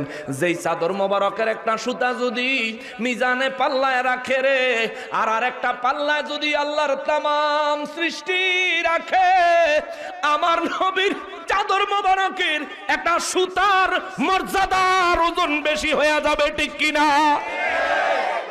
আল্লাহু আকবার। ইয়া রাসূলুল্লাহ। ওই নবীর চাদর মোবারক পেয়েছেন হাসান বিন সাবিত রাদিয়াল্লাহু এমন একটা কাজ করে যে কাজ করতে আল্লাহও বলেন নাই, নবীও বলেন নাই। সুবহানাল্লাহ। হযরতে ওয়াইস করনী রাদিয়াল্লাহু তাআলা আনহু নবীর মহব্বতের জন্য, প্রেমের জন্য 32টা দাঁত ভাঙলেন, ঠিক কিনা? আরে নবীর প্রেমের পাগল যারা প্রেম খেলা খেলে, হায় রে নবীর প্রেমের পাগল যারা, নবীর প্রেমে ওয়াসকরণী দন্ত দে ফেলে, নবীর প্রেমে ওয়াসকরণী দন্ত দে ফেলে, নবীর প্রেমের পাগল যারা এলে, হায় রে নবীর প্রেমের পাগল যারা। ওরে প্রেমিক ছিলেন, ওরে প্রেমিক ছিলেন হযরত আলী, সূর্যের সাথে কথা বলি। প্রেমিক ছিলেন হযরত আলী, সূর্যের সাথে কথা বলি। নামাজ পড়াইল নবী আঙ্গুলের ইশারাতে, সুবহানাল্লাহ। ওরে সূর্য উঠাইলেন নবী আঙ্গুলের ইশারাতে, ঠিক কিনা বলেন? আলী রাদিয়াল্লাহু তাআলা আনহুর জন্য সূর্য উঠাইছেন, এটাও একটা এমন কাজ যেই কাজের নির্দেশ আল্লাহ দেয় নাই, নবী দেয় নাই, ওই কাজের জন্য। সুবহানাল্লাহ। নবীজি উরু মোবারকে ঘুমাচ্ছেন, আসরের নামাজের ওয়াক্ত চলে যাচ্ছে। আলী রাদিয়াল্লাহু নবীজি ঘুম মোবারকে নিজের নামাজ পড়তো, নিজেও উঠে না, নবীজিরও ডাকে না। সূর্য ডুবে গেছে, কাঁদতাছে, চোখের পানি নবীজির চেহারা মোবারকে পড়ছে। নবীজি তাকায় কয়, কিরে আলী কি হইছে? হুজুর আমার আসরের নামাজ চলে গেছে, আমি জীবনেও নামাজ কাজা করি নাই। সুবহানাল্লাহ। কোন নবী কয় তো হুজুর আসরের নামাজ আমার কাজা হইয়া গেছে। কয় লেখা কান্তাছ? কয় জি হুজুর। কয় তো তুমি আমার ডাক দিছো না কেন? আলী রাদিয়াল্লাহু কয় হুজুর আমার মনে হয়েছে আপনি নবীর ঘুম মোবারকের দাম আমি আলীর নামাজের চাইতে অনেক বেশি, এর লিগে চিন্তা করছি নামাজ গেছে আমারটা যাক, রহমাতুল লিল আলামিনের ঘুম নষ্ট করা যাবে না। জোরে কর না সুবহানাল্লাহ। নবী কয় আলী তাইলে এখন কি করবি? কয় হুজুর আমার নামাজ কাজা গেছে আপনার নবীর লেগিয়া, এখন কি করবেন আল্লাহর রাসূলই ভালো জানে। জোরে কর না সুবহানাল্লাহ। নবী কয় আলী কি করতে চাও? কয় হুজুর আমি নামাজটা পড়তাম চাই, আমি চাই না নামাজের কাজা করনে ওয়ালা হিসেবে হাসরের ময়দানে উঠি। নবী কয় তাইলে কি করবা? কয় হুজুর আমি আসরের নামাজ পড়বো। মাগরিবের ওয়াক্ত দিয়ে হয়ে গেছে গা। আমি কইছি কি করবো, এটা আমার মনের আবেগ প্রকাশ করছি, আল্লাহ এবং তার রাসূলই জানে এটা কিভাবে পূর্ণ করবে। নবী রহমাতুল লিল আলামিন সঙ্গে সঙ্গে কয় রব্বুল আলামিন আমার আলী আসরের নামাজ পড়বো ব্যবস্থা করে দেন। আল্লাহ কয় জিবরাইল জলদি যাচ্ছে, মাগরিবের ওয়াক্ত হয়ে গেছে। আমার হাবিব এটা কি কয়? যাও জিবরাইল আমিন আয়া কয় হুজুর মাগরিবের ওয়াক্ত তো হয়ে গেছে। কয় বুঝি না, তিনি হচ্ছেন রব, সকালে যিনি সূর্য উঠায় আমি তার কাছেই বলছি ডুবুন্না সূর্যটা আবার এখনই একটু উড়াইয়া দিত। জোরে কন্যা সুবহানাল্লাহ। আল্লাহ কয় জিবরাইল আমার হাবিবের কও তিনি নিজেই যেন আঙ্গুল মোবারকের ইশারা দেয়। জোরে কন্যা সুবহানাল্লাহ। নবীজি ইশারা দিলেন, সূর্য উল্টা দিক থেকে যেখানে আসরের ওয়াক্ত সেখানে এসে থামলো। দেখেন আলী রাদিয়াল্লাহু নবীর ঘুমের জন্য নামাজ কাজা করছে। নামাজ কাজা করতো আল্লাহ কোরআনে বলেন নাই, নবীজিও হাদিসে মোবারকে বলেন নাই, কিন্তু আলী রাদিয়াল্লাহু নামাজ কাজা করছেন নবীর প্রেমের কারণে, ভালোবাসার কারণে। ওইটা আমার আল্লাহ এমন ভাবে কবুল করছেন, ডুবন্ত সূর্য পুনরায় উঠাইয়া নামাজের ব্যবস্থা করে দিছেন। এটাই হলো প্রেমের ফসল, ঠিক কিনা বলেন? এটা বুঝনের লাগবে ওই রকম দিল লাগবে, ওহাবি সোহাবি হইলে বুঝদি না। ওয়াইস করনী রাদিয়াল্লাহু তাআলা আনহু 32টা দাঁত ভাঙছে। আল্লাহ বলেন নাই দাঁত ভাঙতে, নবী বলেন নাই। ওরা খালি আমরারে কয় তোমরা যে মিলাদে কিয়াম করো কোরআনে আসেনি হাদিসে আসেনি। এ বাড়া কোরআনে নাই হাদিসে নাই এমন কাজ কইরা ওয়াইস করনী রাদিয়াল্লাহু দাঁত ভাঙ্গা নবীর জুব্বা পাইছে। হাসান বিন সাবিত রাদিয়াল্লাহু নাতে রাসূল লেখা গাইয়া নবীর রুমাল মোবারক পাইছে। আলী রাদিয়াল্লাহু নবীর ঘুম মোবারককে প্রাধান্য দিয়া আসরের নামাজ কাজা কইরা আলী রাদিয়াল্লাহু তাআলা আনহু ডুবন্ত সূর্য পুনরায় উঠাইয়া আসরের নামাজের সুযোগ পাইছে। আবু বকর সিদ্দিক রাদিয়াল্লাহু হিজরতের জন্য 6 মাস রাতভর না ঘুমাইয়া সজাগ থাকার কারণে নবী তারা বলছে আমার আবু বকরের ওই এক একটা রাতের ইবাদত আমার সমস্ত উম্মতের ইবাদতের চাইতেও বেশি। সমস্ত ইবাদতের, সমস্ত উম্মতের ইবাদতের চাইতেও আবু বকরের ওই এক একটা রাতের ইবাদতের মূল্য বেশি, মর্যাদা বেশি, পরিমাণ বেশি। এই হিজরতের জন্য আবু বকর সিদ্দিক রাদিয়াল্লাহু তাআলা আনহুরে সজাগ থাকতো। আল্লাহ বলছে, কথা কর, নবীজি বলছেন, ওই বেটা আল্লাহ যেটা করতে বলছেন এটা করলে, নবীজি যেটা করতে বলছেন এটা করলে আল্লাহর সান্নিধ্য পাওয়া যাবে। আর আল্লাহ বলেন, আমি যেটা করতে বলি নাই কিন্তু আমার বান্দা আমার জন্য যেটা করে নিজের থেকে আগ্রহ নিয়া অতিরিক্ত হিসেবে নফল ইবাদত যখন আমার বান্দা করে, আমার হাবিবুল্লাহর প্রেম আমি আল্লাহ যেটা বাধ্যতামূলক করেছি তার বাইরেও যখন আমার বান্দারা আমার হাবিবুল্লাহর প্রেম প্রদর্শন করে, আবু বকর প্রেম প্রদর্শন করলো রাইতে সজাগ থাইকা, আমি আমার হাবিবরে দিয়া ঘোষণা দেওয়াইলাম সমস্ত উম্মতের নেক আমলের চাইতেও আবু বকরের ওই 180 রাইতের মধ্যে এক একটা রাইতের ইবাদতের পরিমাণ, এক একটা রাইতে আমি আল্লাহ আবু বকরের উপর খুশি হইয়া যেই পরিমাণে নেক তার আমল নামায় দিছি, ওই নেকগুলো এক পাল্লায় দিলে সমস্ত উম্মতে মুসলিমার নেক আমল আরেক পাল্লায় দিলে আবু বকরের এক রাতের ইবাদতের ওজন বেশি হবে। জোরে কন্যা সুবহানাল্লাহ। এ বেটা, আল্লাহ এবং তার রাসূল যেটা করতে বলেছেন সেটা করলে আল্লাহর সান্নিধ্য পাওয়া যাবে। আর যেটা করতে বলেন নাই কিন্তু শরীয়ত সম্মত, শরীয়ত পরিপন্থী না, বিরোধী না, শরীয়ত সম্মত আল্লাহ এবং তার রাসূলের জন্য যদি অতিরিক্ত আমল হিসাবে কেউ কোন নফল ইবাদত করে, আল্লাহ কয় এর বিনিময়ে আমার বান্দা আমার ভালোবাসা জিতে যায়। সুবহানাল্লাহ। সে আমার ভালোবাসা জিতে যায়। আর যখনই আমার বান্দা আমার ভালোবাসা জিতে যায়, আল্লাহ বলেন নাই ফরজ ওয়াজিব সুন্নতে মুআক্কাদা দিয়ে আল্লাহর ভালোবাসা পাওয়া যায়, বরং আল্লাহ হাদিসে কুদসির মধ্যে বলেছেন আমার ভালোবাসা পাওয়া যাবে আমি আল্লাহর নফল ইবাদতের মাধ্যমে। জোরে কন্যা সুবহানাল্লাহ। নফল ইবাদত যেটা করলে সওয়াব আছে, না করলে গুনাহ নাই। শবে বরাত গেছেনি, শবে বরাতের রাতে ইবাদত করছেন নি, ইবাদত করলে সওয়াব আছে, না করলে কোনো গুনাহ নাই। কিন্তু করবেন কেন? আরে বেটা, এগুলি হইছে এই এমন ধরনের ইবাদত, এমন ধরনের ইবাদত, শবে বরাত, শবে মেরাজ, মিলাদুন নবী, তারপরে শুহাদায়ে কারবালার রাত, এই রাতগুলো হচ্ছে এমন এমন ইবাদতের রাত, এই রাতের ইবাদতের মাধ্যমে ভালোবাসা অর্জন করা যাবে কার? আল্লাহ কয় যখন বান্দা আমার ভালোবাসার পাত্র হয়ে যাবে তখন তার চোখ দিয়া দুনিয়ার মানুষ দেখবে সে দেখতেছে, কিন্তু তার চোখ তখন আমি আল্লাহর চোখ হয়ে যায়। সুবহানাল্লাহ। এই জন্য ওলি আল্লাহরা যেদিকে নজর দেয় সেদিকে বরকত হয়ে যায়। সুবহানাল্লাহ। যেদিকে নজর দেয়, গাউসে পাক সূরের দিকে নজর দিছে, ওলি আল্লাহ হয়ে গেছে। সুবহানাল্লাহ কয় না? আমি বুঝছি আপনারা ক্লান্ত হয়ে গেছেন। গাউসে পাক সূরের দিকে নজর দিছে, ওলি আল্লাহ হয়ে গেছে। আল্লাহ যে কইছে অবাসরহুল্লাযী ইউবসিরু বিহি, তার চোখ আমি আল্লাহর চোখ হয়ে যায়, তারার কান আমি আল্লাহর কান হয়ে যায়। দুনিয়ার মানুষ দেখে আর কি যে ওলি আল্লাহ হনে, আল্লাহ কয় না, তার কান দিয়া আমি আল্লাহ শুনি। এজন্য ওলিদেরকে গালি দিলে বিচার করে কে? কারণ ওলি আল্লাহ কয় আমি তো শুনি নাই, শুনছে কে? কারণ এটা তো আর আমার কান না, আমি লগে লগে ঘুরিছে না। যেমন মাইক লাগাইছে গাছের উপরে, কিছু আছে না, গাছও মাইক আছে নি? মাইক কি গাছের অংশ? গাছে কইটা আমার অংশ না, এটা মাইক। গোড়াতে বাড়াইয়া দিলে জোরে কইব, গোড়াতে কমাইয়া দিলে আস্তে কইব, যতক্ষণ থাকবো এতক্ষণ কইব, নামা এলাইলে কইতো না, এটা আমার অংশ না। ওলি আল্লাহ কয় আরে কান দেখতেছ তার কি আমার কানও লাইক গেছে? আসলে না না, মাইকালা যেরকম গাছের ভিতরে মাইক বাঁধছে, আল্লাহ আমার এন কান্ডা বাঁধছে, বাইন্দা এটা আল্লাহ নিজে শোনে। এই জন্য গালি দিলে হুশ করে দিও, ঠিক কিনা বলেন? আমার নবী বলেন সমাজে এমন কিছু পাগল মানুষ চলাফেরা করে যাদের দেহের কাপড়ও ঠিক নাই, এই মানুষগুলাকে দেখতে একেবারে কাঙাল, একেবারে গরিব ফকিরের মতো লাগে। আমার নবী বলেন এই ধরনের মানুষগুলোর মধ্যে এমন এমন আল্লাহর প্রিয় বান্দা আছে, তারা যদি কখনো আল্লাহর কাছে কিছু চায়া বসে, আমার আল্লাহ সাথে সাথে তাকে দান করে দেয়। সুবহানাল্লাহ।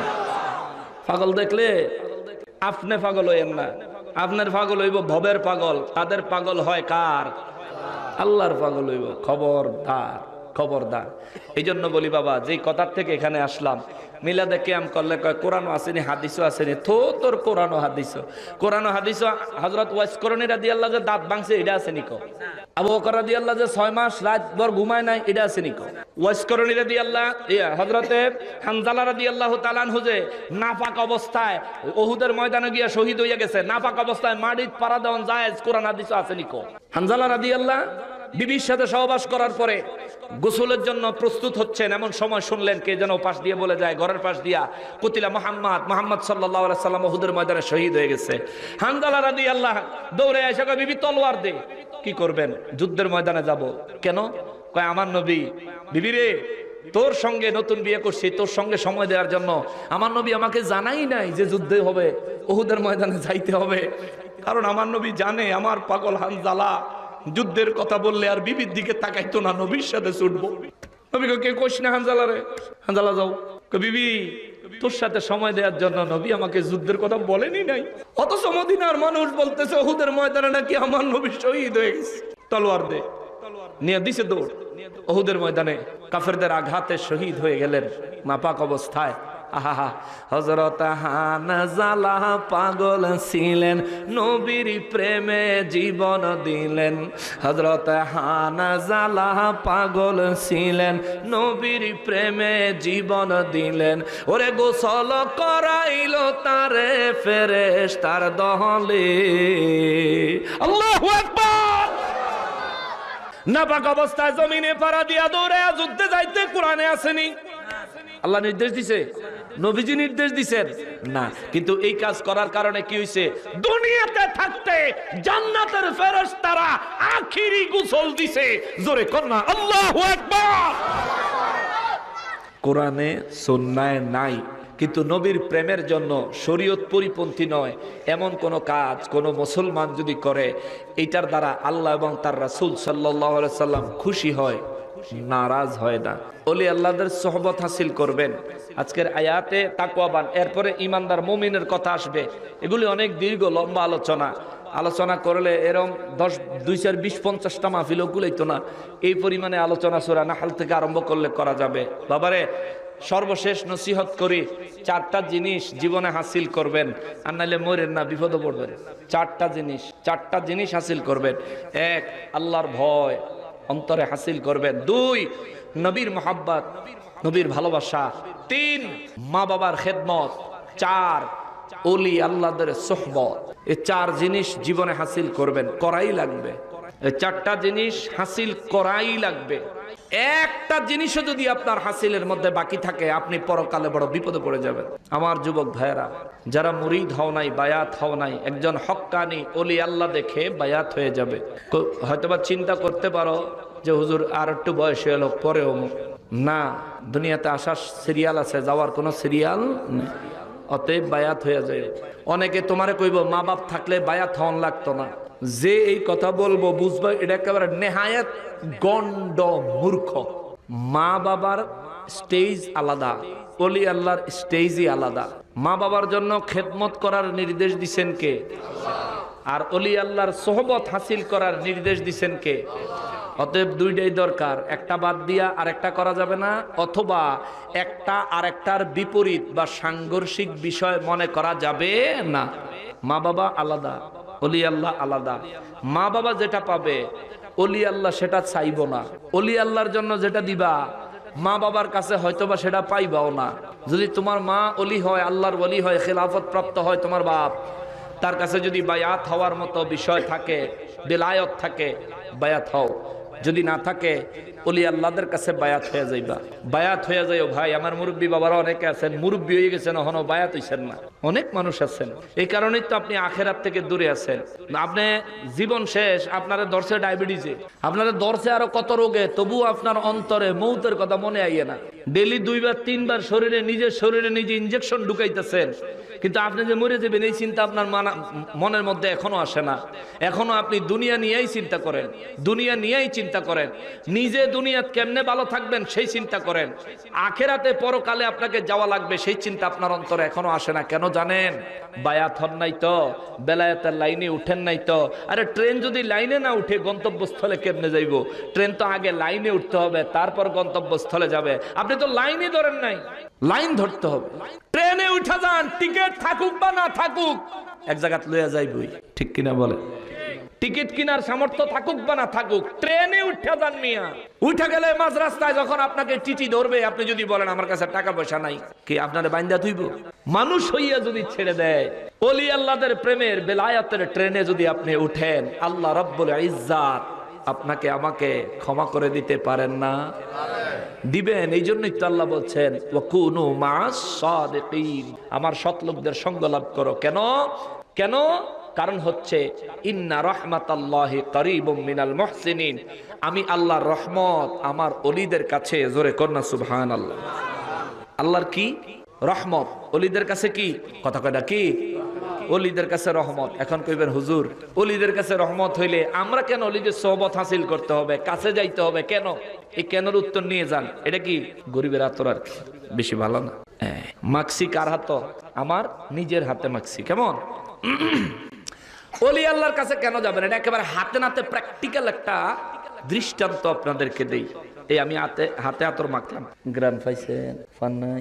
এত কাছে থেকেও ফান নাই। আপনি পাইছেন কিছু? পাইছেন নি? আপনি পাইছেন নি? পায় নাই। এই বেচারা পাইছে। কেন আমি বললাম ওলি আল্লাহর কাছে রহমত? যেমন আমার কাছে এখন আতর, ভাই আমার কাছে আছে, এই ভাই আমার কাছে আছে, এটা পাইছে। ওই ভাই দূরে, পায় নাই। ওই ভাই দূরে, পায় নাই। ওই ইমাম সাহেব দূরে, পায় নাই। আপনারা দূরে, পান নাই। আতরটা আমার কাছে। এজন্য কাছে যে আছে সে পাইছে, কাছে যে আছে সে গ্রানটা পাইছে। আল্লাহর ওলিদের কাছে হলো রহমত, ওলিদের সোহবত হাসিল করার জন্য আল্লাহ এজন্যই বলছেন আমার রহমত ওলিদের কাছে। তুমি ওলিদের কাছাকাছি থাইকো। আতর যেমন তারে না দিছি, দেই নাই, কিন্তু গ্রান পায়া গেছে ফ্রি। আল্লাহ কয় আমার ওলিদের কাছে আমার রহমত আসে, কাছাকাছি থাকলে তুমিও পায়া যাইবা। এরপরে যদি খাওয়ায়া দাওয়ান লাগে আমি পারতাম না। আসুন আমরা সবাই নবীজিকে দাঁড়ায় সালাম দেই, ইয়া নবী।